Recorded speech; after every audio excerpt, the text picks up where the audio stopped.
ಕರ್ನಾಟಕ ರಾಜ್ಯದ ಇತಿಹಾಸವನ್ನ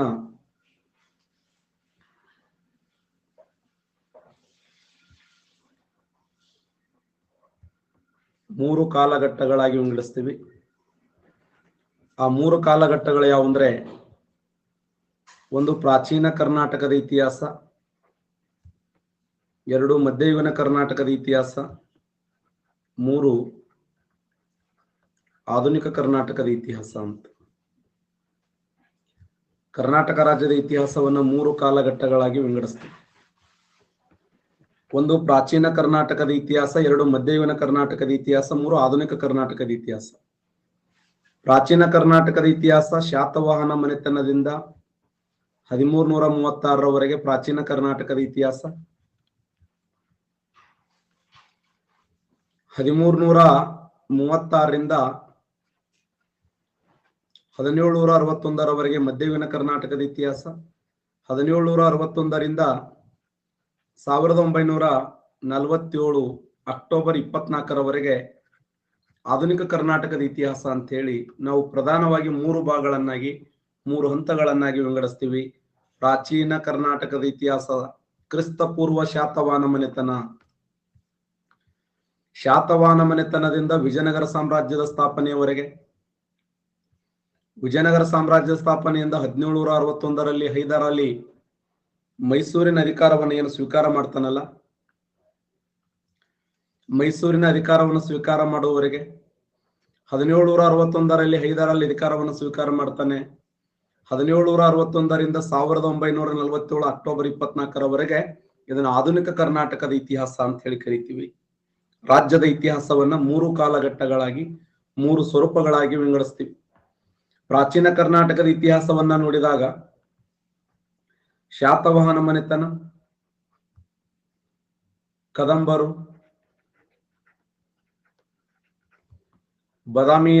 ಗಂಗರು,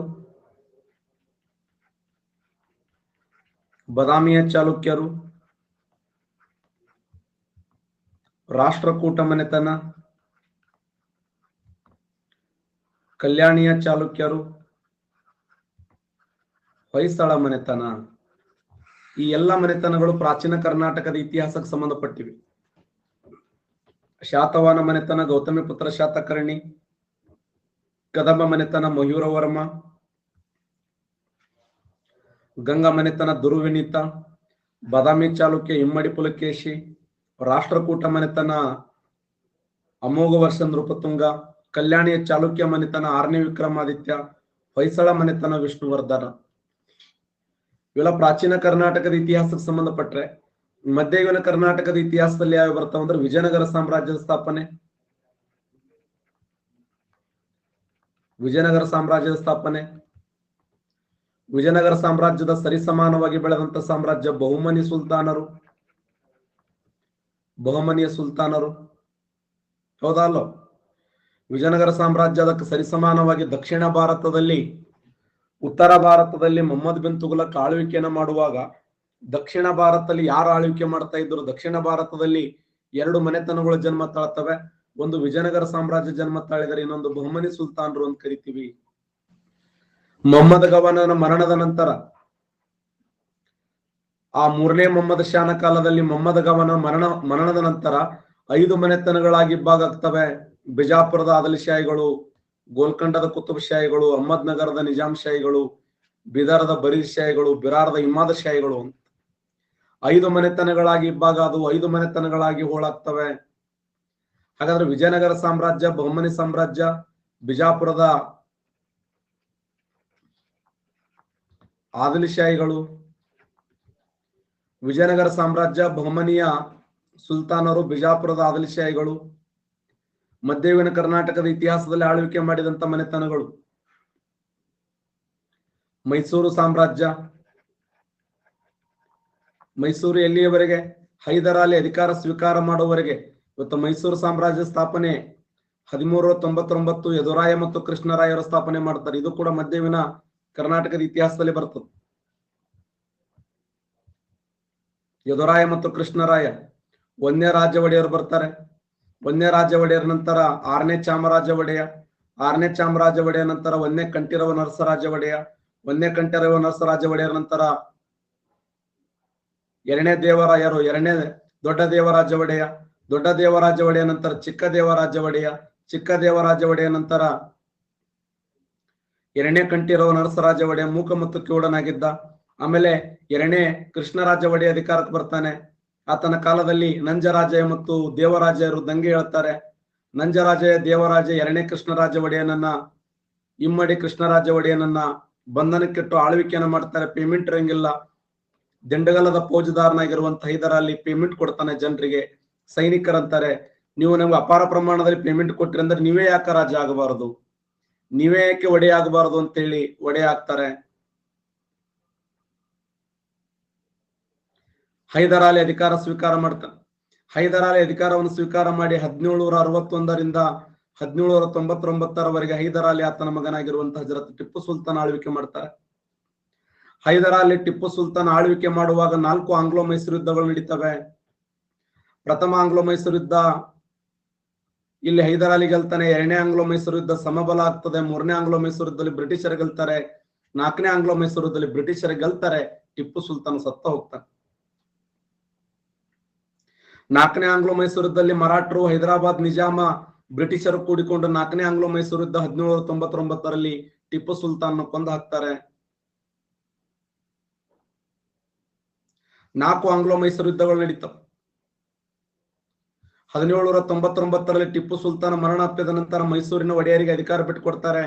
ಮುಮ್ಮಡಿ ಕೃಷ್ಣರಾಜ ಒಡೆಯ ಅಧಿಕಾರ ಸ್ವೀಕಾರ ಮಾಡ್ತಾನೆ. 5 ವರ್ಷದ ಬಾಲಕನಾಗಿರುವಂತ ಮುಮ್ಮಡಿ ಕೃಷ್ಣರಾಜ ಒಡೆಯ ಅಧಿಕಾರ ಸ್ವೀಕಾರ ಮಾಡಿದಾಗಲಿಂದ ಸಹಾಯಕ ಸೈನ್ಯ ಪದ್ಧತಿ ಒಳಪಡುತ್ತದೆ ಮೈಸೂರು ಸಾಮ್ರಾಜ್ಯ. ಸಹಾಯಕ ಸೈನ್ಯ ಪದ್ಧತಿ ಒಳಪಟ್ಟು 1799ರಲ್ಲಿ ಮೈಸೂರಿನ ಪ್ರಥಮ ಬ್ರಿಟಿಷ್ ರೆಸಿಡೆನ್ಸಿಯಾಗಿ ಸರ್ ಬ್ಯಾರಿ ಕ್ಲೋಸ್ ಅಧಿಕಾರ ಸ್ವೀಕಾರ ಮಾಡ್ತಾರೆ. ದಿವಾನ ಪೂರ್ಣಯ್ಯ ಆಳ್ವಿಕೆ ಮಾಡ್ತಾರೆ. ಲಕ್ಷ್ಮೀ ಅಮ್ಮಣ್ಣಿ ಆಳ್ವಿಕೆ ಮಾಡ್ತಾರೆ. 1799ರಿಂದ 1811ರವರೆಗೆ ದಿವಾನ ಪೂರ್ಣಯ್ಯ ಆಳ್ವಿಕೆ ಮಾಡ್ತಾರೆ. 1811ರಿಂದ 1831ರವರೆಗೆ ಮುಮ್ಮಡಿ ಕೃಷ್ಣರಾಜ ಒಡೆಯ ಅಪ್ರಾಪ್ತನಾಗಿರುವಂತ ಮುಮ್ಮಡಿ ಕೃಷ್ಣರಾಜ ವಯಸ್ಕ ಬಂದು ಆಳ್ವಿಕೆ ಮಾಡ್ತಾನೆ. ಪುಣ್ಯಾತ್ಮ ಸಾಮ್ರಾಜ್ಯವನ್ನೇ ಸತ್ಯನಾಶ ಮಾಡ್ತಾನೆ. ಸಂಗೀತ, ಸಾಹಿತ್ಯ, ಕಲೆ, ವಾಸ್ತುಶಿಲ್ಪ ಅಂತೇಳಿ. ಯಾಕಂದ್ರೆ 1831ರಲ್ಲಿ ನಗರ ದಂಗೆ ಆಗ್ತದೆ ಬೂದಿ ಬಸಪ್ಪ ಅಂತೇಳಿ. ಆ ಬೂದಿ ಬಸಪ್ಪನ ದಂಗೆ ಶಮನ ಮಾಡಂಗಿಲ್ಲ. ಕರ್ನಲ್ ಬ್ರಿಗ್ಸ್ ಅನ್ನುವಂತ ವ್ಯಕ್ತಿ ಲಾರ್ಡ್ ವಿಲಿಯಂ ಬೆಂಟಿಂಗ್ ಪತ್ರ ಬರೀತಾನೆ. ಲಾರ್ಡ್ ವಿಲಿಯಂ ಬೆಂಟಿಂಗ್ ಯಾರೋ ಬೂದಿ ಬಸಪ್ಪ ಅಂತ ಹೇಳಿ ದಂಗೆ ಮಾಡ್ಲಕತ್ತಾನ, ಅವ್ರ ಅಪ್ಪ ದೊಡ್ಡ ಬಸಪ್ಪ ಅಂತ, ಅವ್ರು ಬಿದನೂರು ಸಂಸ್ಥಾನಕ್ಕೆ ಸಂಬಂಧಪಟ್ಟರಂತ. ಅವಾಗ ಲಾರ್ಡ್ ವಿಲಿಯಂ ಬೆಂಟಿಂಗ್ ಅವ್ನ ಹೈಕ್ ಬಡದ್ ಬಿಡ್ರಿ ಜೈಲ್ನಾಗ ಅಂತೇಳಿ ಒಯ್ದು ಹಾಕಿ 4 ಅದೇಟ್ ಬಡಿತಾರೆ. ಅವನ ಹೈಕ್ ಬಡದಾಗ ಹೇಳ್ತಾನೆ, ನಾನು ಒಟ್ಟ ಹೊಡ್ಲಕ್ ಹೋಗ್ಬೇಡ್ರಿ, ನಾ ಯಾವ ಬೂದಿ ಬಸಪ್ಪನಲ್ಲ ದೊಡ್ಡ ಬಸಪ್ಪನಲ್ಲ, ನನ್ನ ಹೆಸರು ಸಾಧಾರಮಲ್ಲ, ನಾನು ಬಿಟ್ಟು ಬಿಡ್ರಿ, ನನಗೆ ಯಾಕೆ ಹೊಡ್ಲಾಕತ್ತೀರಿ ನೀವು, ಸುಮ್ಮನೆ ಜೋಕ್ ಮಾಡಿದ್ರು ಕಾಮಿಡಿ ಮಾಡಿದ್ರು ನೀವು ಸೀರಿಯಸ್ ಆಗಿ ತಿಳ್ಕೊತಾರೆ ಅಂತೇಳಿ ಕರ್ನಲ್ ಬ್ರಿಗ್ಸ್ ವಿಲಿಯಂ ಬೆಂಟಿಂಗ್ ಹೇಳ್ತಾನೆ, ಇದು ಯಾವ ಒರಿಜಿನಲ್ ಅಲ್ಲಪ್ಪೋ, ಇದು ಡೂಪ್ಲಿಕೇಟ್ ಆದಿದು ಅಂತ. ಅವಾಗ 1831ರಿಂದ 1881ರವರೆಗೆ ಎಷ್ಟು ವರ್ಷಗಳ ಕಾಲ ಅಂದ್ರೆ ಸರಿಸುಮಾರು 50 ವರ್ಷಗಳ ಕಾಲ ಕಮಿಷನರ್ಗಳ ಆಳ್ವಿಕೆ ಒಳಪಡುತ್ತದೆ. ಮೈಸೂರಿನ ಪ್ರಥಮ ಕಮಿಷನರ್ ಅಂದ್ರೆ ಕರ್ನಲ್ ಬ್ರಿಗ್ಸ್. ಪ್ರಸಿದ್ಧ ಕಮಿಷನರ್ಗಳು ಅಂದ್ರೆ ಮಾರ್ಕಬ್ಬನ್ ಮತ್ತು ಬೋರಿಂಗ್ಹ್ಯಾಮ್. ಅದಾದ ನಂತರ 1881ರಲ್ಲಿ ಮೈಸೂರಿನ ಪುನರುದ್ಧಾನ ಆಗ್ತದೆ. ಲಾರ್ಡ್ ರಿಪ್ಪನ್ ಅಂತಾನೆ, ಇಲ್ಲ ಒಡೆಯರಿಗೆ ಬಿಟ್ಕೊಟ್ಬಿಡ್ರಪ್ಪ, 50 ವರ್ಷ ಆಳ್ವಿಕೆ ಮಾಡಿರಿ, ಒಡೆಯರಿಗೆ ಬಿಟ್ಕೊಡ್ರಿ ಅಂದಾಗ 10ನೇ ಚಾಮರಾಜ ಒಡೆಯ ಅಧಿಕಾರ ಸ್ವೀಕಾರ ಮಾಡ್ತಾನೆ. ರಂಗಚಾರ್ಲು ದಿವಾನ್ ಆಗಿರ್ತಾನೆ. 1881ರಿಂದ 1947ರವರೆಗೆ ಮತ್ತೆ ಒಡೆಯರ್ ಆಳ್ವಿಕೆ ಮಾಡ್ತಾರೆ. ಒಡೆಯರ ಕಾಲದಲ್ಲಿ 10ನೇ ಚಾಮರಾಜ ಒಡೆಯ ಅಧಿಕಾರಕ್ಕೆ ಬರ್ತಾರೆ. ನಾಲ್ವಡಿ ಕೃಷ್ಣರಾಜ ಒಡೆಯರ್ ಅಧಿಕಾರಕ್ಕೆ ಬರ್ತಾರೆ. 10ನೇ ಚಾಮರಾಜ ಒಡೆಯರ ಕಾಲದಲ್ಲಿ ಸಿ ರಂಗಚಾರ್ಲು ಆಳ್ವಿಕೆ ಮಾಡ್ತಾನೆ.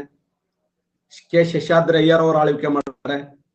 ಮುಂದೆ ನಾಲ್ವಡಿ ಕೃಷ್ಣರಾಜ ಒಡೆಯರ ಕಾಲದಲ್ಲಿ ಕೆ ಶೇಷಾದ್ರಿ ಅಯ್ಯರ್ ಅವರು, ಮತ್ತೆ ಟಿ ಆನಂದರಾವ್ ಅವರು, ಸರ್ ಎಂ ವಿಶ್ವೇಶ್ವರಯ್ಯ ಅವರು, ಯಾರು ಕಾಂತರಾಜ್ ಅರಸರು, ದಿವಾನ್ ಯಾರು ಸರ್ ಮಿರ್ಜಾ ಇಸ್ಮಾಯಿಲ್ ಅವರು ಆಳ್ವಿಕೆ ಮಾಡ್ತಾರೆ. ಕೊನೆಯ ದಿವಾನ ಆಗಿ ಅರ್ಕಾಟ್ ರಾಮಸ್ವಾಮಿ ಮುದಲಿಯಾರ್ ಅವರು ಆಳ್ವಿಕೆ ಮಾಡ್ತಾರೆ. ಇಷ್ಟು ಕರ್ನಾಟಕ ರಾಜ್ಯದ ಇತಿಹಾಸ. ಇದು ನಾ ಏನು ಡಿಸ್ಕಸ್ ಮಾಡಿದ್ನಲ್ಲ, ಇದು ಕರ್ನಾಟಕ ರಾಜ್ಯದ ಶಾರ್ಟ್ಕಟ್ ಇತಿಹಾಸ. ಇದು ಇತಿಹಾಸ ನಾವು ಕಂಪ್ಲೀಟ್ ಮಾಡಿದಂಗ ಅನಿಸ್ತದೆ ಸರ್. ಇಷ್ಟಕ್ಕೆ ಕರ್ನಾಟಕ ಹಿಸ್ಟ್ರಿ ಮುಗಿತದೇನು? ಇದಾದ ಮೇಲೆ ಕರ್ನಾಟಕ ಸ್ವತಂತ್ರ ಹೋರಾಟ ಇದೆ. ಇಷ್ಟಾದ ಮೇಲೆ ಕರ್ನಾಟಕ ರಾಜ್ಯದ ಸ್ವತಂತ್ರ ಹೋರಾಟವನ್ನು ನೋಡ್ತೀವಿ ನಾವು.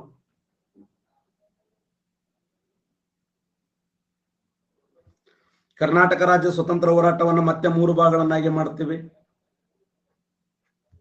ಒಂದು ಸಶಸ್ತ್ರ ಬಂಡಾಯ, ಗಾಂಧೀಜಿಯವರ ಪಾತ್ರ ಮತ್ತೆ ಏಕೀಕರಣ ಅಂತ ಹೇಳಿ. ಇಲ್ಲಿ 1799 ಟಿಪ್ಪು ಸುಲ್ತಾನ್ ಹೋರಾಟದಿಂದ 1885ರವರೆಗೆ ಒಂದು ಭಾಗ, 1885ರಿಂದ 1947ರವರೆಗೆ ಒಂದು ಭಾಗ, 1924ರಿಂದ 1956ರವರೆಗೆ ಒಂದು ಭಾಗ. ಈ ತರ ನಾವು 3 ಹಂತಗಳಲ್ಲಿ, ಇದು ಸಶಸ್ತ್ರ ಬಂಡಾಯ, ರಾಷ್ಟ್ರೀಯ ಹೋರಾಟದಲ್ಲಿ ಕರ್ನಾಟಕದ ಪಾತ್ರ. ಇದರ ವಿಶೇಷ ಏನು ಅಂತಂದ್ರೆ ಕರ್ನಾಟಕ ಏಕೀಕರಣ ಆಗ್ತದೆ. ಡೆಪ್ಯೂಟಿ ಚನ್ನಬಸಪ್ಪ ಹೋರಾಟ ಮಾಡ್ತಾರೆ, ತಮ್ಮ ಸ್ವಂತ ಆಸ್ತಿ ಮಾರ್ತಾರೆ, ಕನ್ನಡದ ಶಾಲೆಗಳು ಕಟ್ತಾರೆ. ಆಲೂರು ವೆಂಕಟರಾಯ್, ಹುಯಿಲುಗೋಳ್ ನಾರಾಯಣ ಅವರು, ಬಳ್ಳಾರಿ ಸಿದ್ದಮ್ಮ ಅವರು, ಹನುಮಂತರಾವ್ ಯಾಳಿಗೆ ಅವರು, HR ದೇಶಪಾಂಡೆ ಅವರು, ಗಂಗಾಧರ ದೇಶಪಾಂಡೆ ಅವರು ತಮ್ಮ ಇಡೀ ಜೀವನವನ್ನೇ ಮುಡಿಪಾಗಿಟ್ಟು ಹೋರಾಟವನ್ನು ಮಾಡಿದವರು.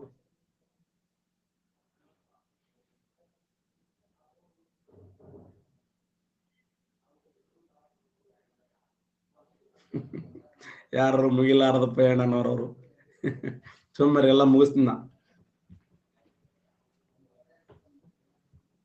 ಸ್ವಾಮಿಗಳು ಯಾಕೆ ಬರ್ತಾರ ಅಲ್ಲಿ? ಸುಮ್ಮನೆ ಸ್ವಾಮಿಗಳು ಬಂದ. ಹಾಗಾದ್ರೆ ಇವತ್ತು ಒಂದೇ ಮನೆತನವನ್ನು ಅಧ್ಯಯನ ಮಾಡೋಣ. ಆ ಮನೆತನ ಯಾವುದಂದ್ರ ಶಾತವಾಹನ ಮನೆತನ. ಶಾತವಾಹನ ಮನೆತನ, ಶಾತವಾಹನರು. ಹೌದು, ದಕ್ಷಿಣ ಭಾರತವನ್ನ ಮೊದಲು ಬಾರಿಗೆ ಆಳ್ವಿಕೆಯನ್ನು ಮಾಡಿದವರು ಶಾತವಾಹನರು. ನಿಮ್ಗೆಲ್ಲ ಗೊತ್ತಿರಲಿ, ಮೌರ್ಯರ ಪತನದ ನಂತರ, ಮೌರ್ಯ ಸಾಮ್ರಾಜ್ಯದ ಪತನದ ನಂತರ ದಕ್ಷಿಣ ಭಾರತವನ್ನ ಆಳ್ವಿಕೆ ಮಾಡಿದಂತ ಮೊಟ್ಟ ಮೊದಲ ಮನೆತನ ಅಂದ್ರೆ ಶಾತವಾಹನ ಮನೆತನ. ಶಾತವಾಹನ ಮನೆತನದ ಕಾಲಾವಧಿ ಕ್ರಿಸ್ತಪೂರ್ವ 235ರಿಂದ ಕ್ರಿಸ್ತ ಶಕ 225ರವರೆಗೆ. ಕ್ರಿಸ್ತಪೂರ್ವ 235ರಿಂದ ಕ್ರಿಸ್ತ ಶಕ 225ರವರೆಗೆ ಸರಿಸುಮಾರು 460 ವರ್ಷಗಳ ಕಾಲ. 460 ವರ್ಷಗಳ ಕಾಲ ದಕ್ಷಿಣ ಭಾರತವನ್ನ ಆಳ್ವಿಕೆ ಮಾಡಿದಂತ ಮನೆತನ ಅಂದ್ರೆ ಶಾತವಾಹನ ಮನೆತನ. ಮೌರ್ಯರ ಪತನದ ನಂತರ ದಕ್ಷಿಣ ಭಾರತವನ್ನು ಆಳ್ವಿಕೆ ಮಾಡ್ತಾರೆ. ನಿಮಗೆಲ್ಲ ಗೊತ್ತದ, ಕರ್ನಾಟಕ ರಾಜ್ಯವನ್ನು ನಂದರಾಳಿದ್ದಾರೆ, ನಮ್ಮ ರಾಜ್ಯವನ್ನು ಮೌರ್ಯರಾಳಿದ್ದಾರೆ. 16 ಮಹಾಜನಪದಗಳಂತ ಬರ್ತಾರೆ. ಅಂಗ, ಮಗಧ, ಕಾಶಿ, ಕೋಶಲ, ಕುರುಜ್ಜಿ, ಮಲ್ಲ, ಚೇದಿ, ವತ್ಸ, ಮತ್ಸ, ಸುರಸೇನ, ಅಸ್ಮಾಕ, ಅವಂತಿ, ಗಾಂಧಾರ, ಕಾಂಬೋಜ, ಪಾಂಚಾಲ ಅನ್ನುವಂತ 16 ಮಹಾಜನಪದಗಳಲ್ಲಿ ಮಗಧ ಸಾಮ್ರಾಜ್ಯ, ನಂದ ಮನೆತನ ಕರ್ನಾಟಕ ರಾಜ್ಯವನ್ನು ಆಳ್ವಿಕೆ ಮಾಡಿದೆ. ಮೌರ್ಯರು ನಮ್ಮ ರಾಜ್ಯವನ್ನು ಆಳಿದ್ದಾರೆ. ಮೌರ್ಯರ ಪತನದ ನಂತರ ದಕ್ಷಿಣ ಭಾರತವನ್ನು ಆಳ್ವಿಕೆ ಮಾಡಿದ ಮನೆತನ ಅಂದ್ರ ಶಾತವಾಹನ ಮನೆತನ. ಈ ಶಾತವಾಹನ ಮನೆತನದ ಸ್ಥಾಪಕ ಯಾರು? ಶಾತವಾಹನ ಮನೆತನದ ಸ್ಥಾಪಕ ಅಂದ್ರ ಸಿಮುಖ. ಶಾತವಾಹನ ಮನೆತನದ ರಾಜ್ಯ ಲಾಂಛನ, ಶಾತವಾಹನ ಮನೆತನದ ರಾಜ್ಯ ಲಾಂಛನ ಎಂದರೆ ವರುಣ. ಮಳೆರಾಯ ಶಾತವಾಹನ ಮನೆತನದ ರಾಜ್ಯ ಲಾಂಛನ ಎಂದರೆ ವರುಣ. ಶಾತವಾಹನ ಮನೆತನದ ರಾಜಧಾನಿ ಪೈಠಾಣ ಅಥವಾ ಪ್ರತಿಷ್ಠಾನ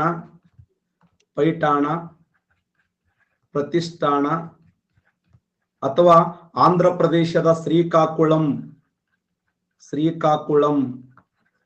ಆಂಧ್ರ ಪ್ರದೇಶದ ಶ್ರೀಕಾಕುಳಂ. ರಾಜಧಾನಿ ಪೈಠಾಣ ಅಥವಾ ಪ್ರತಿಷ್ಠಾನ, ಲಾಂಛನ ವರುಣ, ಸ್ಥಾಪಕ ಸಿಮುಖ. ಪ್ರಸಿದ್ಧ ದೊರೆ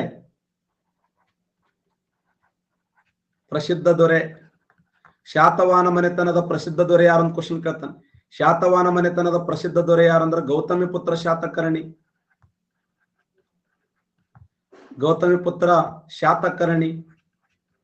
ಶಾತವಾಹನ ಮನೆತನದ ಅತ್ಯಂತ ಪ್ರಸಿದ್ಧ ದೊರೆ ಅಂದರೆ ಗೌತಮಿ ಪುತ್ರ ಶಾತಕರ್ಣಿ. ಭಾರತ ದೇಶದ ಇತಿಹಾಸದಲ್ಲಿ ತನ್ನ ತಾಯಿ ಹೆಸರನ್ನ ತನ್ನ ಮುಂದೆ ಇಟ್ಟುಕೊಂಡು ಆಳ್ವಿಕೆ ಮಾಡಿದ ದೇಶದ ಏಕೈಕ ರಾಜ್ಯ ಅಂತ ಕರಿತೀವಿ. ತನ್ನ ತಾಯಿ ಹೆಸರನ್ನ ತನ್ನ ಮುಂದೆ ಇಟ್ಟುಕೊಂಡು ಆಳ್ವಿಕೆ ಮಾಡಿದಂತ ಒಬ್ಬ ಹೆಮ್ಮೆಯ ದೊರೆ ಯಾರಂದ್ರೆ ಅದು ಗೌತಮಿ ಪುತ್ರ ಶಾತಕರ್ಣಿ ಅಂತ ಕರಿತೀವಿ. ಇಡೀ ಭಾರತ ದೇಶದ ಇತಿಹಾಸದಲ್ಲಿ ಎಂತ ಅದ್ಭುತವಾಗಿರುವಂತ ಒಬ್ಬ ಮಹಾನ್ ವ್ಯಕ್ತಿ ಯಾರು ಅಂತಂದ್ರೆ ಅದು ಗೌತಮಿ ಪುತ್ರ ಶಾತಕರ್ಣಿ ಅಂತೇಳಿ ಕರೆಯಲ್ಪಡ್ತೀವಿ.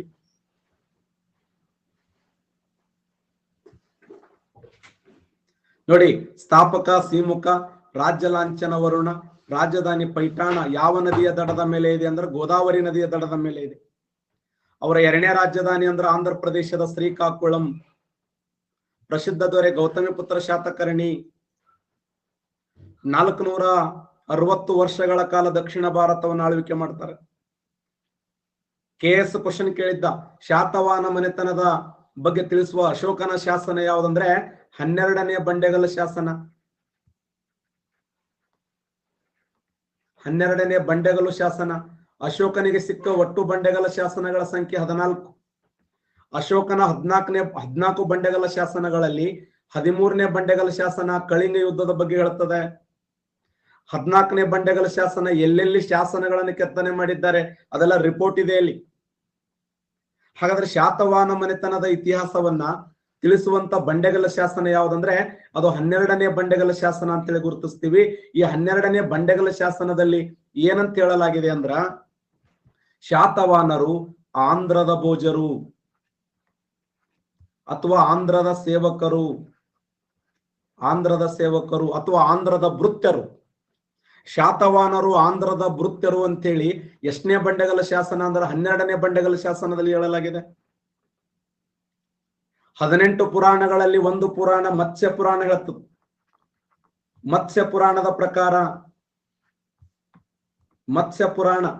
ಈ ಮತ್ಸ್ಯ ಪುರಾಣದಲ್ಲಿ ಏನಂತ ಹೇಳಲಾಗಿದೆ ಅಂದ್ರ, ಶಾತವಾಹನರು ಉತ್ತರ ಭಾರತದಿಂದ 30 ದೊರೆಗಳು ಬಂದರು. 400 ವರ್ಷಗಳ ಕಾಲ ಶಾತವಾಹನ ಮನೆತನವನ್ನು ಆಳ್ವಿಕೆ ಮಾಡಿದರು. ಉತ್ತರ ಭಾರತದಿಂದ 30 ದೊರೆಗಳು ದಕ್ಷಿಣ ಭಾರತಕ್ಕೆ ಬಂದು ದಕ್ಷಿಣ ಭಾರತದಲ್ಲಿ ಅವರು ನೇಗಿಲವನ್ನು ಪರಿಚಯ ಮಾಡ್ತಾರೆ. ದಕ್ಷಿಣ ಭಾರತಕ್ಕೆ ನೇಗಿಲವನ್ನು ಪರಿಚಯ ಮಾಡಿದವರು ಶಾತವಾಹನರು. ಉತ್ತರ ಭಾರತದಿಂದ 40 ದೊರೆಗಳು ಬಂದು 400 ವರ್ಷಗಳ ಕಾಲ ಶಾತವಾಹನ ಮನೆತನವನ್ನು ಆಳ್ವಿಕೆ ಮಾಡಿದರು ಅಂತೇಳಿ ಮತ್ಸ್ಯ ಪುರಾಣ ಹೇಳುತ್ತದೆ. ಡಾಕ್ಟರ್ VS ಸೂಕ್ತನ್ಕರ್ ಅನ್ನುವಂತ ವ್ಯಕ್ತಿ ಹೇಳ್ತಾನೆ, ಡಾಕ್ಟರ್ VS ಸೂಕ್ತನ್ಕರ್ ಅನ್ನುವಂತ ಇತಿಹಾಸಕಾರ ಹೇಳ್ತಾನೆ, ಇಲ್ಲ ಇವರು ಬಳ್ಳಾರಿ ಮತ್ತು ಧಾರವಾಡಗಳಲ್ಲಿ ವಾಸ ಮಾಡಿದ್ರು ಅಂತ. ಬಳ್ಳಾರಿ ಮತ್ತು ಧಾರವಾಡಗಳಲ್ಲಿ ವಾಸ ಮಾಡಿದ್ರು. ಬಳ್ಳಾರಿ ಧಾರವಾಡಗಳಲ್ಲಿ ಇವರು ತಮ್ಮ ಸಾಮ್ರಾಜ್ಯವನ್ನು ಕಟ್ಟಿಕೊಂಡಿದ್ರು. ಅದಕ್ಕೆ ಬಳ್ಳಾರಿ ಧಾರವಾಡಗಳನ್ನ ಶಾತವಾಹನ ನಿಹಾರ ಎಂದು ಕರೆಯುತ್ತಾರೆ.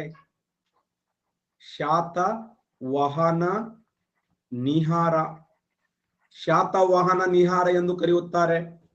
ನೋಡಿ, ಡಾಕ್ಟರ್ VS ಸೂಕ್ತನ್ಕರ್ ಅನ್ನುವಂತ ಇತಿಹಾಸಕಾರ ಹೇಳ್ತಾನೆ, ಬಳ್ಳಾರಿ ಧಾರವಾಡಗಳಲ್ಲಿ ತಮ್ಮ ಸಾಮ್ರಾಜ್ಯವನ್ನು ಕಟ್ಟಿಕೊಂಡಿದ್ರು. ಅದಕ್ಕೆ ಆ ಬಳ್ಳಾರಿ ಧಾರವಾಡಗಳನ್ನ ಶಾತವಾಹನ ನಿಹಾರ ಎಂದು ಕರೆಯುತ್ತಾರೆ.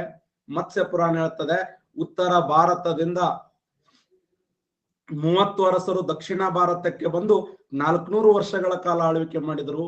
12ನೇ ಬಂಡೆಗಲ್ಲ ಶಾಸನ ಹೇಳ್ತದೆ, ಆಂಧ್ರದ ಸೇವಕರು, ಆಂಧ್ರದ ಭೃತ್ಯರು, ಆಂಧ್ರದ ಸೇವಕರು ಅಂತ ಹೇಳುವಂತ ಶಾಸನ 12ನೇ ಬಂಡೆಗಲ್ಲ ಶಾಸನ. ಅರ್ಥ ಆಗ್ತಾ ಇದೆ ನನ್ನ ಮಾತ? ಮೌರ್ಯರ ಪತನದ ನಂತರ ದಕ್ಷಿಣ ಭಾರತವನ್ನು ಆಳ್ವಿಕೆ ಮಾಡಿದಂತ ಮನೆತನ ಶಾತವಾಹನ ಮನೆತನ. ಕ್ರಿಸ್ತ ಪೂರ್ವ 235ರಿಂದ ಕ್ರಿಸ್ತ ಶಕ 225ವರೆಗೆ ಆಳ್ವಿಕೆ ಮಾಡ್ತಾರೆ. ಸರಿಸುಮಾರು 460 ವರ್ಷಗಳ ಕಾಲ ಆಳ್ವಿಕೆ ಮಾಡ್ತಾರೆ. ಸ್ಥಾಪಕ ಸಿಮುಖ, ಲಾಂಛನ ವರುಣ, ರಾಜಧಾನಿ ಪೈಠಾಣ ಪ್ರತಿಷ್ಠಾನ. ಇವರ ಎರಡನೇ ರಾಜಧಾನಿ ಆಂಧ್ರ ಪ್ರದೇಶದ ಶ್ರೀಕಾಕುಳಂ. ಪ್ರಸಿದ್ಧ ದೊರೆ ಗೌತಮಿಪುತ್ರ ಶಾತಕರ್ಣಿ. ಈ ಮನೆತನವನ್ನು ಬೆಂಬಲ ಕೊಟ್ಟಂತ ಗುರು, ಈ ಮನೆತನಕ್ಕೆ ಬೆಂಬಲಿಸಿದ ಗುರು ಕುಂದಾಚಾರ್ಯ ಅನ್ನುವಂತ ಜೈನ ಮುನಿಗಳು ನಯನಸಾರ, ಪ್ರವಚನ ಸಾರ, ಪ್ರಭುತ್ವ ಸಾರ, ಸಮಯ ಸಾರ ಅನ್ನುವಂತ ಗ್ರಂಥಗಳನ್ನು ಬರೆದವರು. ಜೈನ ಧರ್ಮದ ವ್ಯಕ್ತಿಯಾಗಿ, ಜೈನ ಧರ್ಮದ ಗುರುಗಳಾಗಿ ಈ ಮನೆತನಕ್ಕೆ ಬೆಂಬಲ ಕೊಟ್ಟಂತ ಒಬ್ಬ ಮಹಾನ್ ವ್ಯಕ್ತಿ ಯಾರು ಅಂತಂದ್ರೆ ಕುಂದಾಚಾರ್ಯ ಅನ್ನುವಂತ ಗುರುಗಳು. ಶಾತವಾಹನ ಮನೆತನದ ಇತಿಹಾಸವನ್ನು ಅಧ್ಯಯನ ಮಾಡಬೇಕಾದ್ರೆ ನಮಗೆ 2 ಮೂಲಾಧಾರಗಳು ಪತ್ತೆಯಾಗಿದ್ದಾವೆ. ಒಂದು ಪ್ರಾಕ್ತನ ಮೂಲಾಧಾರ ಪತ್ತೆಯಾಗಿದೆ, ಇನ್ನೊಂದು ಸಾಹಿತ್ಯಿಕ ಮೂಲಾಧಾರ ಪತ್ತೆಯಾಗಿದೆ. ಪ್ರಾಕ್ತನ ಮೂಲಾಧಾರ ಮತ್ತು ಸಾಹಿತ್ಯಿಕ ಮೂಲಾಧಾರ. ಶಾತವಾಹನ ಮನೆತನಕ್ಕೆ ಪ್ರಾಕ್ತನ ಮೂಲಾಧಾರ ಅಂತಂದ್ರೆ ತಮಿಳುನಾಡಿನ ಅರಕಮೇಡ ಅನ್ನುವಂತ ಒಂದು ಬಂದರ ಇದೆ. ಆ ತಮಿಳುನಾಡಿನ ಅರಕಮೇಡ ಅನ್ನುವಂತ ಬಂದರದಲ್ಲಿ ನಾಣ್ಯಗಳು ಪತ್ತೆಯಾಗಿದ್ದಾವೆ, ಕಾಯಿನ್ಸ್.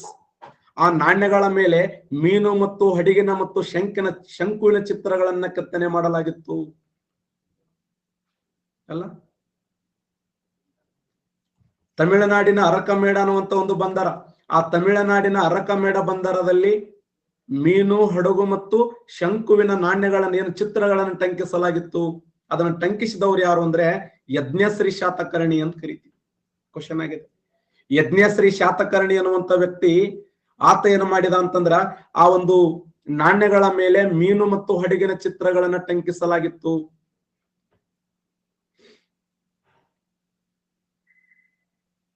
ಬರ್ಕೋರ ಬೋರ್ಡ್ ಮ್ಯಾಗ ಏನೇನು ಬರೀತೀನಿ ಎಲ್ಲ ಬರ್ಕೋರಿ. ಅವು ಸ್ಲೋ ಹೇಳ್ರಿ. ಅಸಮರ್ಥರು ಸಮರ್ಥ ನಾಯಕರಾಗಿ ಮೆಟ್ಟು ನಿಲ್ಬೇಕು ನೀವು. ಸ್ಲೋ ಹೇಳ್ರಿಪ್ಪ, ಸ್ವಲ್ಪ ಸ್ಲೋ ಹೇಳ್ರಿ, ಸ್ವಲ್ಪ ಬರಸ್ರಿ. ನಾ ಮೊದಲೇ ಹೇಳಿನ ಕರ್ನಾಟಕ ಇಷ್ಟ ಸ್ಪೀಡ್ ಹೇಳತ್ತೆ, ಜಲ್ದಿ ಮುಗಿಸ್ತೀನಿ ಅಂತ ಹೇಳಿ ನೋಡಿ ನಿಮ್ಗೆ. ಮತ್ತೆ ಶಾಂಗೆ ಬಡವಳ್ತಿಂದ್ರ ನೋಡಿ. ಶಾತವಾಹನ ಮನೆತನದ ಇತಿಹಾಸವನ್ನ ಅಧ್ಯಯನ ಮಾಡಬೇಕಾದ್ರೆ ನಮಗೆ ಮೂಲಾಧಾರಗಳು ಪತ್ತೆಯಾಗಿದ್ದಾವೆ. ಆ ಮೂಲಾಧಾರಗಳಲ್ಲಿ 2 ಮೂಲಾಧಾರಗಳು. ಒಂದು ಪ್ರಾಕ್ತನ ಮೂಲಾಧಾರ,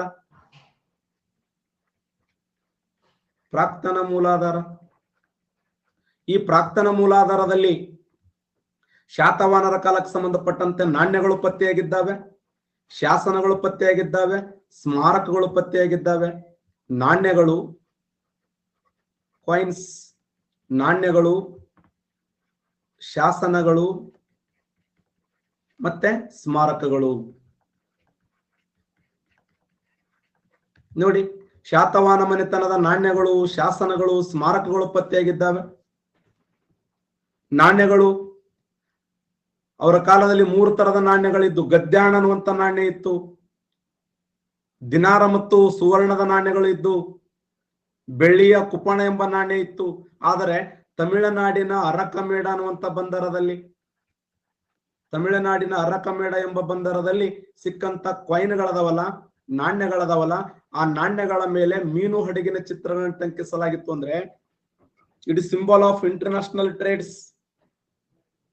ಇದು ಅಂತಾರಾಷ್ಟ್ರೀಯ ವ್ಯಾಪಾರದ ಸಂಕೇತವನ್ನು ಸೂಚಿಸ್ತದೆ.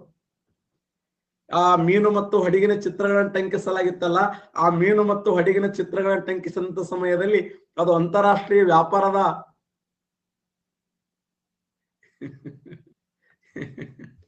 ಯಾಕೋ ಅಳಿಗಳು. ಎಷ್ಟು ಶಾಸನಗಳು ಅಂದ್ರೆ 3 ಶಾಸನಗಳು ಪತ್ತೆಯಾಗಿದ್ದಾವೆ. ಶಾತವಾಹನರ ಕಾಲದ 3 ಶಾಸನಗಳು ಯಾವಂತಂದ್ರೆ, ಒಂದು ನಾಸಿಕ್ ಶಾಸನ,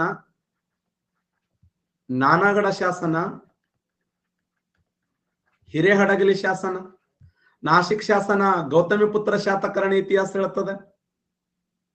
ಗೌತಮಿಪುತ್ರ ಶಾತಕರ್ಣಿಯ ತಾಯಿಯಾಗಿರುವಂತ ಗೌತಮಿ ಬಾಲಶ್ರೀ ಹೊರಡಿಸಿರುವಂತ ನಾಸಿಕ್ ಶಾಸನ.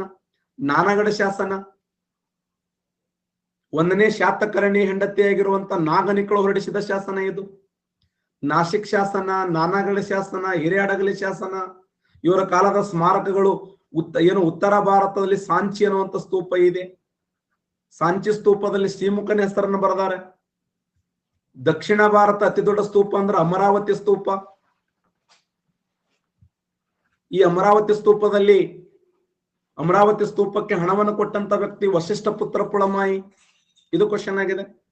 ವಶಿಷ್ಠ ಪುತ್ರ ಪುಳಮಾಯಿ ಅಪಾರ ಪ್ರಮಾಣದ ಸೈನಿಕರು ಕರ್ಕೊಂಡು ಹೋಗಿ ಆಂಧ್ರ ಪ್ರದೇಶಕ್ಕೆ ಹೋಗಿ, ಆಂಧ್ರ ಪ್ರದೇಶದಲ್ಲಿ ಅಮರಾವತಿ ಅನ್ನುವಂಥ ಸ್ತೂಪಕ್ಕೆ ದುಡ್ಡನ್ನು ಕೊಟ್ಟ, ಶ್ರಮವನ್ನು ವಹಿಸ್ತಾನೆ. ಅದಕ್ಕೆ ದಾನ ದತ್ತಿಗಳನ್ನು ಕೊಟ್ಟ, ತನ್ನ ಎಲ್ಲ ಸೈನಿಕರಿಗೆ ಕೆಲಸ ಮಾಡ್ಲಕ್ ಹಚ್ಚಿದ. ಇಂಥ ಅದ್ಭುತವಾದದ್ದು. ಸಾಂಚಿ ಸ್ತೂಪ ಆಗಿರಬಹುದು, ಅಮರಾವತಿ ಸ್ತೂಪ ಆಗಿರಬಹುದು, ಅಜಂತ ಎಲ್ಲೋರದಲ್ಲಿರುವಂತ 9 ಮತ್ತು 10ನೇ ಗುಹಾಲಯಗಳು ಇವರ ಕಾಲಕ್ಕೆ ಸಂಬಂಧಪಟ್ಟಿವೆ. ಕಾರ್ಲೆ, ಅಜಂತ, ನಾಸಿಕ್ಗಳಲ್ಲಿ ಇವರ ಅನೇಕ ಚೈತ್ಯಾಲಯಗಳು ಪತ್ತೆಯಾಗಿದ್ದಾವೆ. ಮತ್ತೆ ಇಷ್ಟೆಲ್ಲ ಇದೆ ಅಂತಂದ್ರೆ ಅದ್ರ ಒಂದು ನೋವಿನ ಸಂಗತಿ ಏನಂದ್ರೆ, ಕನ್ನಡಕ್ಕೆ ಇವರು ಏನು ಕೊಡುಗೆ ಕೊಡ್ಲಿಲ್ಲ. ಕರ್ನಾಟಕ ರಾಜ್ಯಕ್ಕೆ ಇವರು ಯಾವುದೇ ಕೊಡುಗೆ ಕೊಡ್ಲಿಲ್ಲ. ಅದಕ್ಕೆ ಇವರನ್ನ ಕನ್ನಡಿಗರ ಅಂತ ಹೇಳಿ ನಾವು ಕರೀಲಿಲ್ಲ. ಎಲ್ಲರೂ ಒಂದು ಕನ್ನಡದ ಬುಕ್ಕರ ಬರೆದಿದ್ರ ಅಂದ್ರೆ, ಒಂದು ಶಾಸನ ಕೆತ್ತನೆ ಮಾಡಿದ್ರ, ಅಥವಾ ಕನ್ನಡಕ್ಕೆ ಅವ್ರು ಏನಾದ್ರು ಒಂದು ಕನ್ನಡವನ್ನ ಬಳಕೆ ಮಾಡಿದ್ರ ಅಂತಂದ್ರೆ ಇವರನ್ನ ನಾವು ಕನ್ನಡಿಗರಂತ ಒಪ್ಪುತ್ತಿದ್ದೆವು. ಎಸ್ ನೋಡೋದು ಬ್ಯಾಸರಾಗಿ ಮತ್ತೆ ಯಾಕೆ ಓದಾಕತ್ತೀವ್ರಿ ಸರ್ ಅಂತ ಎಕ್ಸಾಮ್ ಕ್ವಶನ್ ಕೇಳ್ತಾನ ಮರಯ್ಯ. ನೋಡಿ ಎಷ್ಟು ಶಾಣೆ ಅದು. ಮತ್ತೆ ಕನ್ನಡಿಗರ ಅಲ್ಲ ಅಂತಂದ್ರ ಮತ್ತೆ ಯಾಕೆ ಓದಾಕತ್ತೀವ್ರಿ ಅಂತ. ಹೌದರಿ ಗಣ ಮಗನೇ, ಇದು ಶಾಣ್ಯರ ಲೆಕ್ಕಂದ್ರ ಹೌದ ಅಂದೆ ನಾವ್ ಅಲ್ಲೇ ಪದಾಗ ನೋಡಿದಾಗ ಶಾತವಾಹನ ಮನೆತನದ ಸಾಹಿತ್ಯ ಅನೇಕ ಗ್ರಂಥಗಳು ರಚನೆ ಆಗ್ತವೆ. ಶಾತವಾಹನ ಕಾಲಕ್ಕೆ ಸಂಬಂಧಪಟ್ಟಂತೆ ಅನೇಕ ಗ್ರಂಥಗಳು. ಗ್ರೀಕ್ ಅನಾಮಿಕ ಕೃತಿ ಪತ್ತೆ ಆಗ್ತದೆ. ಗ್ರೀಕ್ ಅನಾಮಿಕ ನೋಡಿ, ಯಾವುದೋ ಸಂಬಂಧ ಇಲ್ಲದೆ ಇರುವಂತ ಕೃತಿ ಇದು. ಗ್ರೀಕ್ ಸಾಹಿತ್ಯದ ಅನಾಮಿಕ ಕೃತಿ Periplus of Erythraean sea. Periplus of Erythraean sea Greek ಅನಾಮಿಕ ಕೃತಿ ಇದು.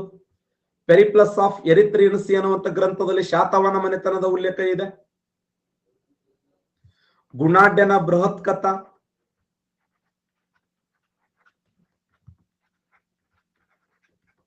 ಬೃಹತ್ ಕಥಾ, ಹಾಲನ ಗಾಥಾ ಸಪ್ತಸತಿ,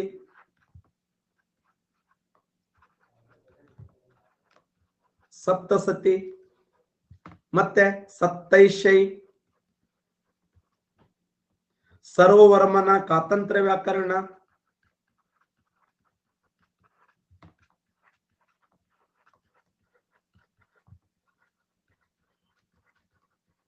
ಸರ್ವವರ್ಮನ ಕಾತಂತ್ರ ವ್ಯಾಕರಣ, ಹಾಲನ ಗಾಥಾ ಸಪ್ತಸತಿ, ಸತ್ತೈಶೈ, ಗುಣಾಢ್ಯನ ಬೃಹತ್ ಕಥಾ, ಗ್ರೀಕ್ ಅನಾಮಿಕ ಕೃತಿಯಾಗಿರುವಂತಹ ಪೆರಿಪ್ಲಸ್ ಆಫ್ ಎರಿತ್ರಿಯನ್ ಸಿ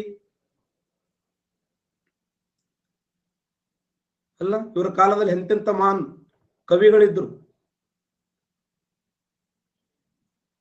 ಹಾಲನ ಗಾಥಾ ಸಪ್ತಸತಿ 700 ಶೃಂಗಾರ ಪದ್ಯಗಳನ್ನು ಒಳಗೊಂಡಂತ ಕೃತಿ ಇದು. ಲೀಲಾವತಿಯ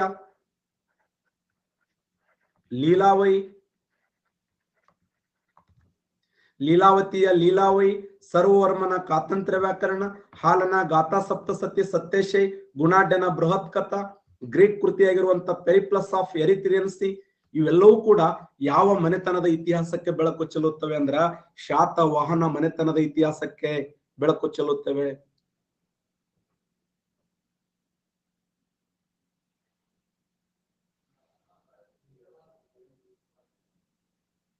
ಕ್ಷೇಮೇಂದ್ರ ಅನ್ನುವಂತ ವ್ಯಕ್ತಿ ಬರ್ತಾನೆ.